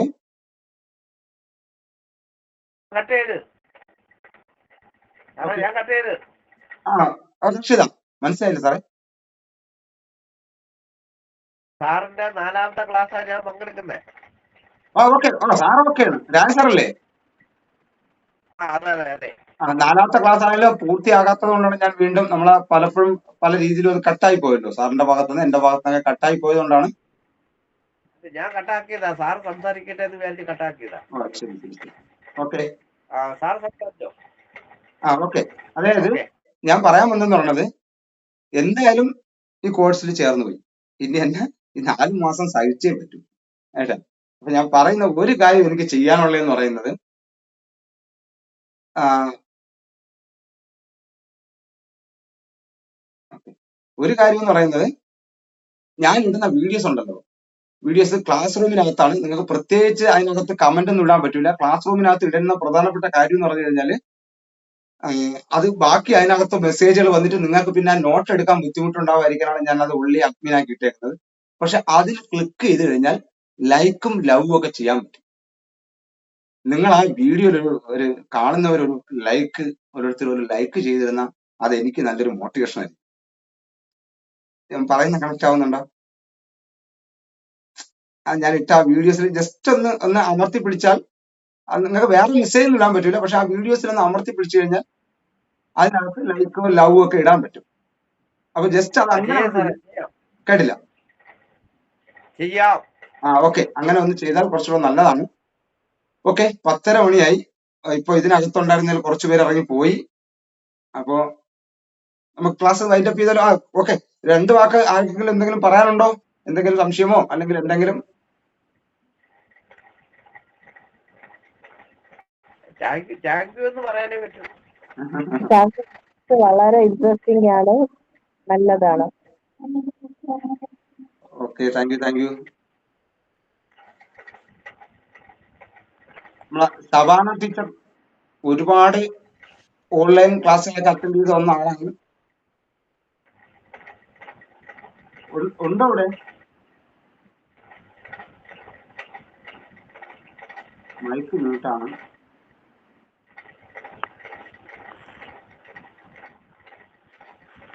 ഓക്കെ, അപ്പൊ വൈൻഡപ്പ് ചെയ്താലോ? വേറെ എന്തെങ്കിലും പറയാനുണ്ടോ? നോട്ട്സ് കഴിഞ്ഞ ക്ലാസ്സിന്റെ കഴിഞ്ഞ പറയാനുണ്ടെങ്കിൽ ദീപു സാറല്ലേ പറഞ്ഞേ? അതെ നോട്ട്സ് കഴിഞ്ഞ ക്ലാസ് ഞാൻ നോട്ട് ചെയ്യുന്നുണ്ട്, എങ്കിൽ പോലും സാറ് വരുന്ന നോട്ട്സ് അത് ക്ലിയർ ആയിരിക്കും. നോട്ട് തരും. ഇന്നെനിക്ക് പറഞ്ഞു. ക്ലാസ് ആദ്യം ഒത്തിരി മിസ്സായി, ഇടയ്ക്ക് പുറത്തു പോകേണ്ടി വന്നു ജോലിയുടെ നോട്ട്സ് കിട്ടിയാലേ. അതെ, ഇന്നലെ ഞാൻ കംപ്ലീറ്റ് ഉണ്ടായിരുന്നു. ഓ ശരി. ഇന്ന് ഞാൻ റെക്കോർഡ് ചെയ്യുന്നുണ്ട്, ആ റെക്കോർഡ് തരും. നോട്ട് എല്ലാത്തിനും നോട്ട് തരും. അത് എനിക്കിപ്പോ നോട്ടിൽ ചെറിയൊരു വിഷയം വന്നു, ഞാൻ നോട്ട് തയ്യാറായിക്കൊണ്ടിരിക്കുകയാണ്. ലാപ്ടോപ്പ് പെട്ടെന്നൊരു പണി മുടങ്ങി. എന്റെ കോപ്പികൾ മൊത്തം അതിനകത്ത് കിടക്കണം. അപ്പൊ ഞാൻ അത് ഓൾറെഡി ഞാനിപ്പോ നോട്ട് ഞാൻ തയ്യാറാക്കിക്കൊണ്ടിരിക്കുകയാണ്, ഞാൻ എഡിറ്റ് ചെയ്തുകൊണ്ടിരിക്കുകയാണ് വേറെ. അതിന്റെ ചെറിയൊരു വിഷയം വന്നു. അപ്പൊ ഓക്കെ, ശരി. അപ്പൊ എല്ലാവർക്കും okay, good night. Okay sir. Okay. എല്ലാവർക്കും താങ്ക് യു.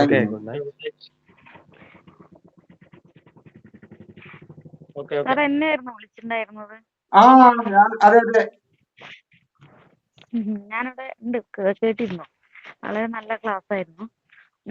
ഭയങ്കര ഇൻട്രസ്റ്റിംഗ് തോന്നി. കാരണം ഇതുവരെ ആരും പറഞ്ഞു തരാത്ത കുറേ കാര്യങ്ങൾ പറഞ്ഞു തരുന്ന പോലെ തോന്നി.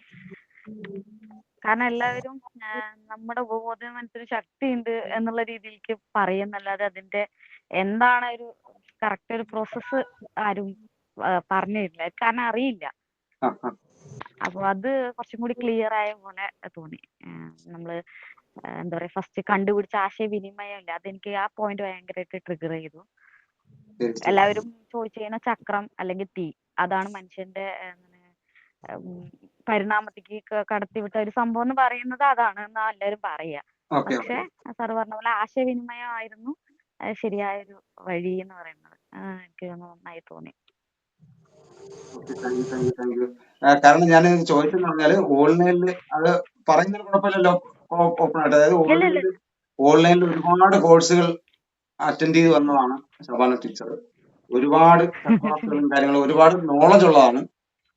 അതീന്ദ്രിയ മനഃശാസ്ത്രവുമായി ബന്ധപ്പെട്ട് തന്നെ നല്ലൊരു ധാരണ ഉള്ള ആളാണ്. നമ്മുടെ ഡൈമെൻഷനെ കുറിച്ചും ചക്രത്തിനെ കുറിച്ചും നമ്മുടെ തേടയെ കുറിച്ചൊക്കെ നല്ല പരിചയമുള്ള പഠനമുള്ള ഒരാളാണ്. അപ്പോൾ അത്തരം ആൾക്കാരിൽ നിന്നുള്ള നമ്മുടെ ഒരു ഫീഡ്ബാക്ക് കിട്ടാൻ നമുക്കൊരു സന്തോഷമാണ്. അതുകൊണ്ടാണ് ഞാൻ പേരെടുത്ത് ചോദിച്ചത്. Thank you sir.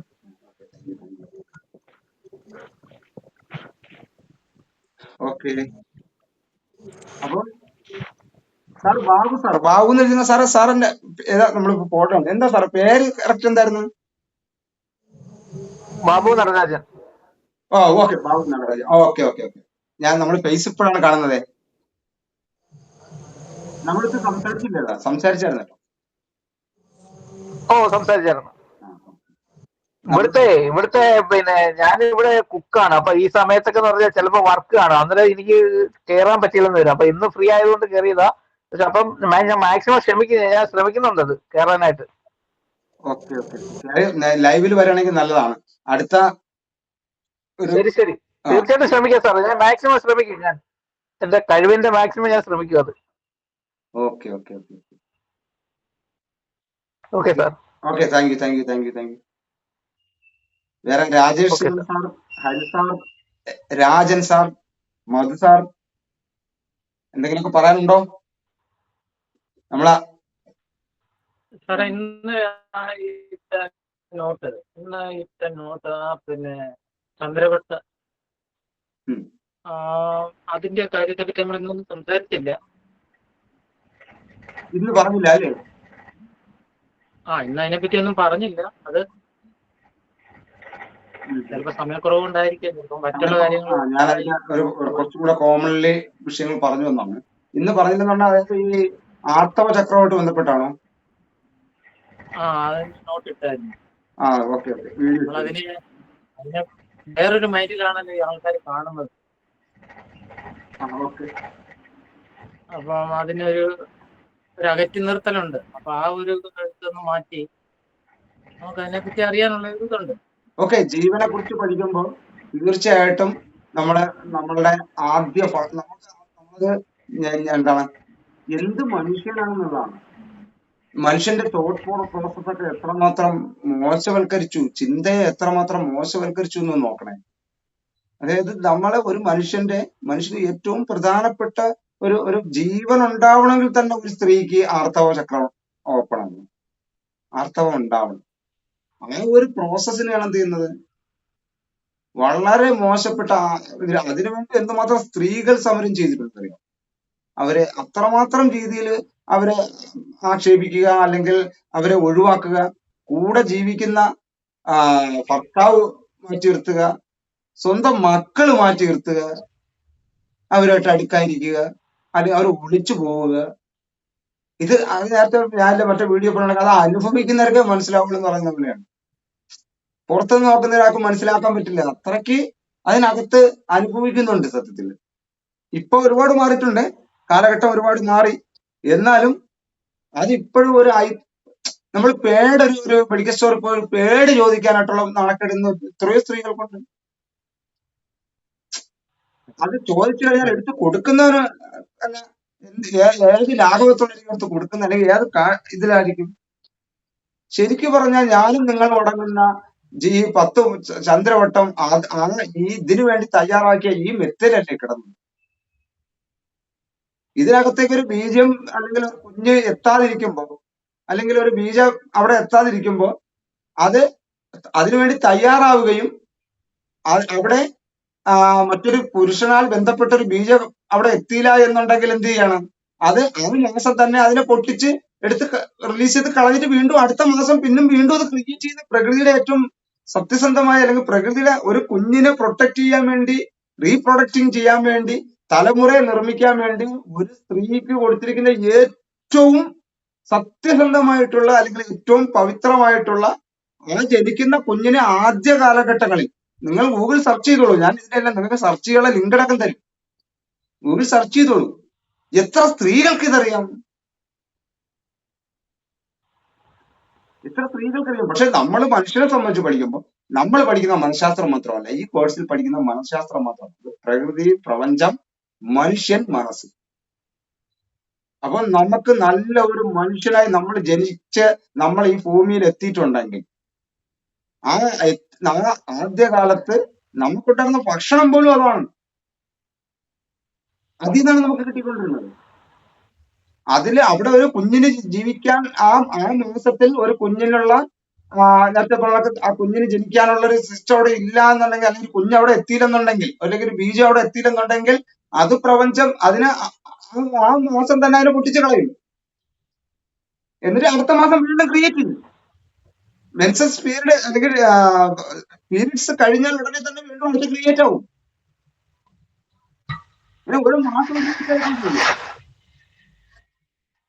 ഇത്തരം ഒരു പ്രോസസ്സിനെയൊക്കെയാണ്, അതാണ് നമ്മളെ യാഥാർത്ഥ്യവുമായി ചിന്തയില്ലാതെയാണ് നമ്മളുടെ പല വിശ്വാസങ്ങളും നമ്മൾ ചോദിച്ചു നടക്കുന്നത്. ഇവിടെ യാഥാർത്ഥ്യത്തിലേക്ക് വരിക, യാഥാർത്ഥ്യത്തിലേക്ക് പോവുക, സത്യസന്ധമായി അറിയുക. ഇവിടെ ആ ചന്ദ്രവട്ടവുമായി ബന്ധപ്പെട്ട് ഒരു മനുഷ്യന്റെ നിലനിൽപ്പിന് ചന്ദ്രൻ വളരെ പ്രധാനപ്പെട്ടതാണ്. അതേപോലെ ഓരോ മാസവും ചന്ദ്രവട്ടം പോലെ ഒരു സ്ത്രീക്ക് എന്തുണ്ട്, പീരീഡ്സ് കൃത്യമായിട്ട് ഒരു മാസം നടക്കുന്നുണ്ട്. അതിന് ദിവസങ്ങൾ അങ്ങോട്ടും ഇങ്ങോട്ടും വ്യത്യാസങ്ങൾ ഉണ്ടാവുന്നു. എന്തെങ്കിൽ പോലും അതിന് കൃത്യമായിട്ടുള്ള ഒരു സമയം എന്ന് പറയുന്നത് ഒരു സ്ത്രീ യഥാർത്ഥ ആരോഗ്യവതിയായിട്ടുള്ള മറ്റു പ്രശ്നങ്ങളും ഇല്ലാത്ത ഒരു സ്ത്രീയുടെ യഥാർത്ഥ ഒരു പീരീഡ്സ് ടൈം എന്ന് പറയുന്നത് 28 ദിവസമാണ്. ആ ഒരു മാസം കൃത്യമായിട്ട് പ്രകൃതി എങ്ങനെയാ ഒരു ജീവിയെ നിലനിർത്തുന്നത് നമ്മൾ അറിയുന്നുണ്ടോ? നമ്മൾ പുരുഷന്മാർ അറിയുന്നുണ്ടോ? ഒരു മാസം കടന്നു പോകുന്ന അറിയുന്നുണ്ടോ? സ്ത്രീകൾ കൃത്യമായിട്ടും ആ മാസത്തിനകത്തൂടെ കടന്നു പോകുമ്പോൾ തന്നെ പ്രപഞ്ചമായിട്ട് അത്രമാത്രം കണക്റ്റഡ് ആണെന്നേ, ചെറിയ കാര്യമില്ല. പക്ഷെ നമ്മൾ ആ യാഥാർത്ഥ്യ ബോധം ഉണ്ടെന്നുണ്ടെങ്കിൽ നമുക്ക് കിട്ടുന്ന ഒരു പ്രപഞ്ചത്തിൽ നിന്ന് കിട്ടുന്ന ഒരു റേഞ്ച് ഉണ്ട് കേട്ടോ. അതുകൊണ്ടാണ് ഞാൻ പറയുന്ന നമ്മൾ എത്തപ്പെടുന്ന ഇത്തരം സത്യങ്ങൾ കണക്ട് ചെയ്യുമ്പോൾ, പ്രപഞ്ചവുമായി കണക്ട് ചെയ്യുമ്പോൾ, ഈ സത്യങ്ങളുമായി കണക്ട് ചെയ്യുമ്പോൾ. എന്ത് സാറേ ബാബു സാറുള്ള പറഞ്ഞോ? ഇല്ല ഞാനൊന്നും പറഞ്ഞില്ല. ഓക്കെ മൈക്ക് ഒന്ന് ഓണായി അപ്പൊ ഞാൻ വിചാരിച്ച് കേട്ടോ. അപ്പൊ അതുകൊണ്ട് നമ്മൾ ജീവിച്ചിരിക്കുമ്പോ നമ്മൾ ഇനി മുന്നോട്ട് യാത്ര ചെയ്യുമ്പോൾ ഈ ഒരു തോട്ട് പ്രോസസ്സ് കൃത്യമായിട്ട് നമുക്ക് വേണം. അവിടെയാണ് ശരിക്കും പറഞ്ഞാൽ യഥാർത്ഥത്തിലുള്ള ഒരു മനുഷ്യനെ ലോ ഓഫ് അട്രാക്ഷൻ അടക്കമുള്ള പല കാര്യങ്ങളും നമ്മൾ പറയുമ്പോൾ നമ്മൾ എന്ത് ചെയ്യും?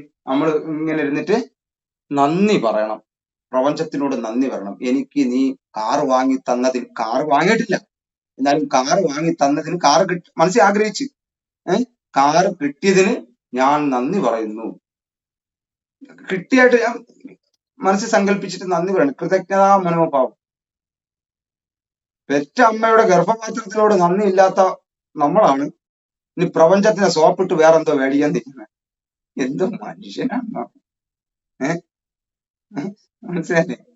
ഇന്ന് നമുക്ക് ജീവിച്ചിരിക്കാനുള്ള ഓക്സിജൻ, നമ്മൾ ഇന്ന് ജീവിച്ചിരുന്നാലേ നാളെ സ്വപ്നം കാണാൻ പറ്റൂ, നാളത്തെ ഭാവിയിലെ അത്ഭുതങ്ങൾ നേടാൻ പറ്റൂ. പക്ഷെ ഇന്ന് കിട്ടിയ ഓക്സിജനോട് നന്ദിയില്ലാത്ത നമ്മളാണ്, ഇന്നത്തെ ജീവിതം ഓക്സിജനോട് നന്ദിയില്ലാത്ത നമ്മളാണ് നാളത്തെ മഹാ അത്ഭുതങ്ങൾ നേടുന്നതിന് വേണ്ടി അഡ്വാൻസ് നന്ദിയും കൊടുത്തിട്ടിരിക്കുക. കിട്ടിയതിന് കടം, നമുക്ക് ലഭിച്ചിട്ടുള്ള എല്ലാ കാര്യത്തിനും നന്ദി കടം കൊടുത്തിട്ടില്ല. ഇനി കിട്ടാൻ ഉള്ളതിനോ അഡ്വാൻസ് നന്ദി മുമ്പേ കൊടുത്തേക്കാണ്. മനുഷ്യന്റെയൊക്കെ ഓരോ അതിബുദ്ധികളെ. ഷബാന ടീച്ചർ ശരിയല്ലേ ടീച്ചർ? അത് നമ്മളതൊന്ന് കേട്ടില്ല. ഏറ്റവും വലിയ മിസ്റ്റേക്ക് തന്നെ അതന്നെയാണ്, മാനിപ്പുലേറ്റ് ചെയ്യണം. അതായത് എന്താണെന്നുള്ളതിന്റെ വിപരീതമായിട്ട് ചിന്തിച്ച് വെക്കാനല്ല, സത്യം കണ്ടെത്താനായിട്ട് നോക്കുന്നില്ല. അതാണ് നമ്മൾ സത്യത്തിന്റെ അകത്തൂടെ ജീവിച്ചു കഴിഞ്ഞാൽ പ്രപഞ്ചത്തിന് നമ്മൾ ലോ ഓഫ് അട്രാക്ഷൻ ഒക്കെ കാണിക്കുന്നതിലാണ് പ്രപഞ്ചം നമുക്ക് കൊണ്ടുതരുമെന്നാണ് പറയുന്നത്. അതിനുവേണ്ടിയാണ് നമ്മൾ കുറുക്കു വഴികൾ കാണുന്നത്. നമ്മൾ കൃത്യമായിട്ടുള്ള പ്രോസസ്സിലൂടെ പ്രപഞ്ചത്തെയും പ്രകൃതിയെയും മനുഷ്യനെയൊക്കെ നമുക്ക് അറിയുന്ന രീതിയിൽ നമ്മൾ വിലയിരുത്തി അതിന് വാല്യൂ കൊടുത്ത് നല്ലതാണെന്ന് മനസ്സിലാക്കി സ്നേഹമാണെന്ന് മനസ്സിലാക്കി പോകുകയാണെങ്കിൽ നമ്മളുടെ രക്ഷകർത്താക്കളാണ് ഈ പ്രപഞ്ചവും പ്രകൃതിയെങ്കിൽ അവർ നമുക്ക് അവസരോചിതമായി കൃത്യമായ ആവശ്യമായ സമയത്ത് നമുക്ക് തന്നോളും. പ്രത്യേകിച്ച് സോപ്പിട്ട് അവരെന്ന് മേടിക്കണ്ട. മനസ്സിലായില്ലേ? അതാണ് അതായത് അവിടെ നമുക്ക് റിസൾട്ട് ഉണ്ടെന്ന് ഞാൻ പറഞ്ഞു. നിങ്ങള് ഇന്ന് ഞാൻ ഇന്നിപ്പോ ഗ്രൂപ്പിൽ ജോയിൻ ചെയ്ത ഒരാള്, അപ്പൊ ആളിനോട് ഞാൻ സംസാരിച്ചു. ഞാൻ അഡ്വക്കേറ്റ് എന്ന് പറഞ്ഞ പുള്ളിയായിട്ട് സംസാരിച്ചപ്പോഴും ആ പുള്ളിയായിട്ട് ഇങ്ങനെ ഇത്തരം കാര്യങ്ങൾ സംസാരിച്ചു. അപ്പൊ ലോ ഓഫ് അട്രാക്ഷൻ ആണോ ചെയ്യുന്നത്, ഇത്തരം കാര്യങ്ങൾ. അപ്പൊ ഞാൻ ആ പുള്ളിയോട് സംസാരിക്കുകയാണ്. ഈ കാര്യങ്ങൾ ഞാൻ ഈ സംസാരിക്കുന്നത് ശരിയാണ്. കാരണം ഇന്ന് നമുക്ക് നേടിയെടുക്കുന്നതിനെ കുറിച്ച് അല്ലെങ്കിൽ നാളത്തെ നമുക്ക് കിട്ടുന്നതിനെ കുറിച്ച് നമ്മൾ ചിന്തിക്കപ്പെടുമ്പോൾ നമുക്ക് നഷ്ടമാകുന്നത് ഇന്നലകളിലെ നമുക്ക് ലഭിച്ചിട്ടുള്ള വളരെ സന്തോഷമായ കാര്യമാണ്. ഞാൻ മറ്റൊരു കാര്യം ഇവിടെ പറയാം, നമ്മൾ ശ്രദ്ധിക്കാൻ പോകുന്നതാണ്. അതായത് നമ്മളൊരു പ്രവൃത്തി ചെയ്യുമ്പോൾ കൈയടിക്കുന്ന ഒരുപാട് പേര് കാണും. പക്ഷെ നമ്മളൊരു കുഴിയിലാണ് നിൽക്കുന്ന പറയാ, നമ്മള് കുഴിയിൽ നിന്ന് മേലിട്ട് കയറാണെന്ന് സങ്കല്പിക്കുക. നമ്മളെ തള്ളിവിടുന്ന കുറച്ച് ഒരു വാക്കാറുണ്ട്. കാരണം നമ്മളെ പോലെ നമുക്കൊപ്പം ആ കുഴിയിൽ കിടക്കുന്ന കുറച്ചു പേർക്ക് എന്ത് ചെയ്യാൻ പറ്റും? അവരെ കൈ എത്തുന്നതുവരെ തള്ളിക്കയറ്റാൻ പറ്റും. മുകളിൽ നിൽക്കുന്നവർ കൈയടിക്കരുത്, നീ ഇങ്ങനെ വർക്ക് ചെയ്യണോടാ, ഇങ്ങനെ വർക്ക് ചെയ്യണമെന്ന് പറഞ്ഞ് കൈയടിക്കും. പക്ഷെ മുകളിൽ നിന്ന് ചില ആൾക്കാർ നമ്മളെ പിടിച്ചു കയറ്റരുത്. ഈ രണ്ട് വിഭാഗക്കാരുണ്ട്. ഈ രണ്ട് വിഭാഗക്കാർക്കും കൈയടിക്കാൻ സമയമില്ല. കാരണം അവർ നമ്മളെ തള്ളി കയറ്റുന്നതിന്റെ ഭാഗമാണ്. കൂക്കിടാനും സമയമില്ല. പക്ഷെ നമ്മുടെ സത്യത്തിൽ അവരെ നമ്മളെ ബ്രെയിനിൽ അഡ്രസ് ചെയ്യത്തേ. നമ്മളെ കൈയടിച്ചവരെയും നമ്മൾ കൂക്കിട്ടവരെയും നമ്മളെ നിഷേധിച്ചവരെയും നമ്മൾ കൂടുതൽ പറയും. പക്ഷെ നമ്മളെ കൈ പിടിച്ച് കയറ്റിയവരുണ്ടാവും. ഒരു ചെറിയ സഹായമെങ്കിലും ചെയ്ത് നമ്മളെ കൈ പിടിച്ച് കയറ്റിയവരുണ്ടായിരിക്കും. അവര് നമുക്ക് പൂവും അറിയില്ല, പുഷ്പങ്ങളും അറിയില്ല, നാളെ അവര് കല്ലും അറിയില്ല. അങ്ങനെ ഒരു വിഭാഗക്കാരുണ്ടാവും നമ്മുടെ ഇടയിൽ എപ്പോഴും. ശ്രദ്ധിച്ചാൽ മനസ്സിലാവും. അവരധികമായിട്ട് കൈയൊന്നും അടിക്കില്ല, പക്ഷെ അവര് മുന്നോട്ട് പോകുമ്പോ ചെറിയൊരു തള്ളങ്ങളും തള്ളും നമ്മളെ അങ്ങോട്ട് കടത്തി വിടാൻ വേണ്ടി, അങ്ങോട്ട് പോടേന്ന് പറയും. പക്ഷെ അത് നമ്മുടെ ലൈഫിൽ നമുക്ക് ഓർമ്മ നിൽക്കത്തില്ല. ഞാൻ ഈ വന്ന വഴി മറക്കരുത് പണ്ടേ പറയുന്ന ഒരു തത്വമാണ്. വന്ന വഴി മറക്കരുത്. സമയം കൂടെ കേട്ടാ, ക്ലാസ്സിൽ സമയം കഴിഞ്ഞ് എപ്പോ കട്ട് ചെയ്യണം അപ്പൊ കട്ട് ചെയ്യാൻ കേട്ടാ. നിങ്ങൾ ഇരിക്കുന്നുണ്ട്, ഞാൻ ഇരിക്കുന്നേ ഉള്ളൂ. വന്ന വഴി മറക്കരുതെന്ന് പറയും. നമ്മൾ ജീവിതത്തിൽ ഒരാളെയോ ഒരു സംഭവത്തെയോ, ഉദാഹരണം ഇപ്പൊ എന്നെ നിങ്ങൾ കണ്ടു, നിങ്ങൾ എന്നോട് സഹകരിക്കുന്നു. എന്നെ കാണാൻ കാരണം എന്താണെന്ന് നിങ്ങൾ പരിശോധിച്ചാൽ അവസാനം എത്തുന്നത് നിങ്ങളുടെ അച്ഛനും അമ്മയിലും വരും. ഇതിനകത്ത് ഒരുപാട് ശത്രുക്കളും ഒരുപാട് മിത്രങ്ങളും കടന്നു. ഉദാഹരണം, നിങ്ങൾ രണ്ട് സുഹൃത്തുക്കളുണ്ടെന്ന് വിചാരിക്കാം. ആ സുഹൃത്തുക്കൾ തമ്മിൽ കോളേജിൽ വെച്ച് കണ്ടുമുട്ടിയതായിരിക്കാം, അല്ലെങ്കിൽ വേറെ എവിടെയെങ്കിലും വെച്ച് കണ്ടുമുട്ടിയായിരിക്കാം. അതിന്റെ പിറകിലേക്ക്, ആ സന്ദർഭത്തിന്റെ പിറകിലേക്ക് അന്വേഷിച്ചാൽ ഞാൻ എന്തുകൊണ്ടായിരിക്കും അവിടെ കോളേജിൽ പഠിക്കാൻ കാരണം, ആരായിരിക്കും എന്റെ കാരണം? അപ്പൊ എന്നെ അതിനുള്ള കാരണക്കാരനെ കണ്ടെത്തും. അതിന്റെ അടുത്ത കാരണക്കാരനെ കണ്ടെത്തും. അതായത് ഇന്ന് ഞാൻ ഈ ഓൺലൈൻ കോഴ്സ് ചെയ്യാൻ ആരാണ് കാരണം എന്ന് ഞാൻ ചിന്തിച്ചാൽ എന്റെ ഒരുപാട് മെന്റർമാർ വരും. പക്ഷെ ഒരുപാട് മെന്റർമാര്, ഒരുപാട് സുഹൃത്തുക്കൾ, ഇതെല്ലാം വന്ന് ഓരോരുത്തരായിട്ട് ബാക്കിലോട്ട് നമ്മൾ ചിന്തിച്ചാൽ അവസാനം കണക്ട് ചെയ്ത് അച്ഛനും അമ്മയിൽ നിൽക്കും. ഒരു സംശയമില്ലാത്തതാണ്, വരച്ചു നോക്കി പറയാവുന്ന കാര്യമാണ്. കാരണം ഇന്ന് നമ്മൾ ചെന്ന് ടച്ച് ചെയ്തിരിക്കുന്ന എല്ലാ ബന്ധം, ഇന്ന് നിങ്ങൾ എത്തിയിരിക്കുന്ന ജോലി, അല്ലെങ്കിൽ ഇന്ന് നിങ്ങൾ നിൽക്കുന്ന ഏത് ഘടകമായാലും ശരി, അതിന്റെ പിന്നിൽ ഓരോരുത്തരെ നോക്കുമ്പോൾ ഒരുപാട് ശത്രുക്കളെ കാണും. നമ്മൾ അവിടെ എത്തിക്കാൻ വേണ്ടി നമുക്ക് പണിയെടുത്ത ഒരുപാട് ആൾക്കാർ ഇന്ന് നമ്മളെ ശത്രുക്കളായിരിക്കും. പക്ഷെ അവർ കാരണം ഒരിക്കലും നമ്മൾ ഇന്ന് നല്ലൊരു പൊസിഷനിൽ എത്തിയേക്കണം. ഇന്ന് നമ്മൾ അവരോട്ട് മിണ്ടത്തില്ല, ചിലപ്പോൾ പരിചയം പോലും കാണാത്ത ആൾക്കാർക്ക് നടക്കുന്നത്. അങ്ങനെ നിരവധി കാര്യങ്ങളുണ്ട് നമുക്ക് പിറകിലേക്ക് ചിന്തിക്കാൻ. ഒരു കാര്യം പറയണത്, എല്ലാം ഈ കാലഘട്ടത്തിന് ഉപയോഗപ്രദമായ രീതിയിൽ നമ്മൾ ചിന്തിച്ചു കൊണ്ടുവരിക. ഒരിക്കലും കാട് കയറി അനാവശ്യമായിട്ടിരുന്ന് ചിന്തിക്കേണ്ട കാര്യങ്ങളൊന്നുമില്ല എന്നാണ് എന്റെ അഭിപ്രായം. നമുക്കൊന്ന് പിടിച്ചു നിൽക്കാൻ പറ്റണം, ഇവിടെ ബാലൻസ് ചെയ്യാൻ പറ്റണം.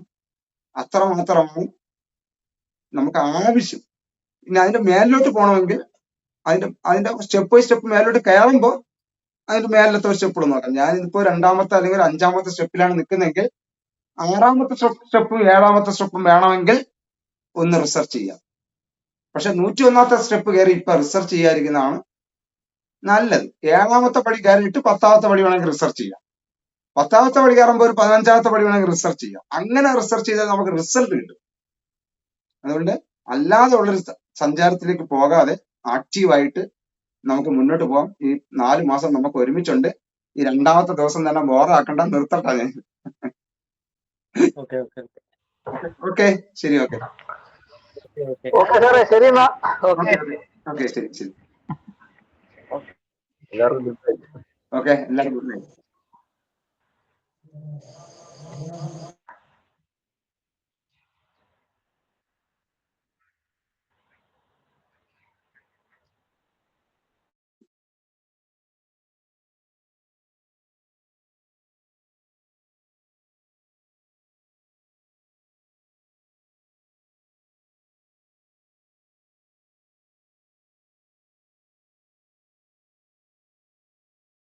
ഹലോ കുഞ്ഞുമോൻ മാഷേ, സുഖം തന്നെ? ആ സുഖം തന്നെ. ആ, ഞാൻ വീണ്ടും കറങ്ങി മറ്റൊരു വഴിയിലൂടെ വന്നിട്ടുണ്ട്. ആ ഓക്കെ ആ okay okay okay, thank U. Thank you. Good night. Okay, good night.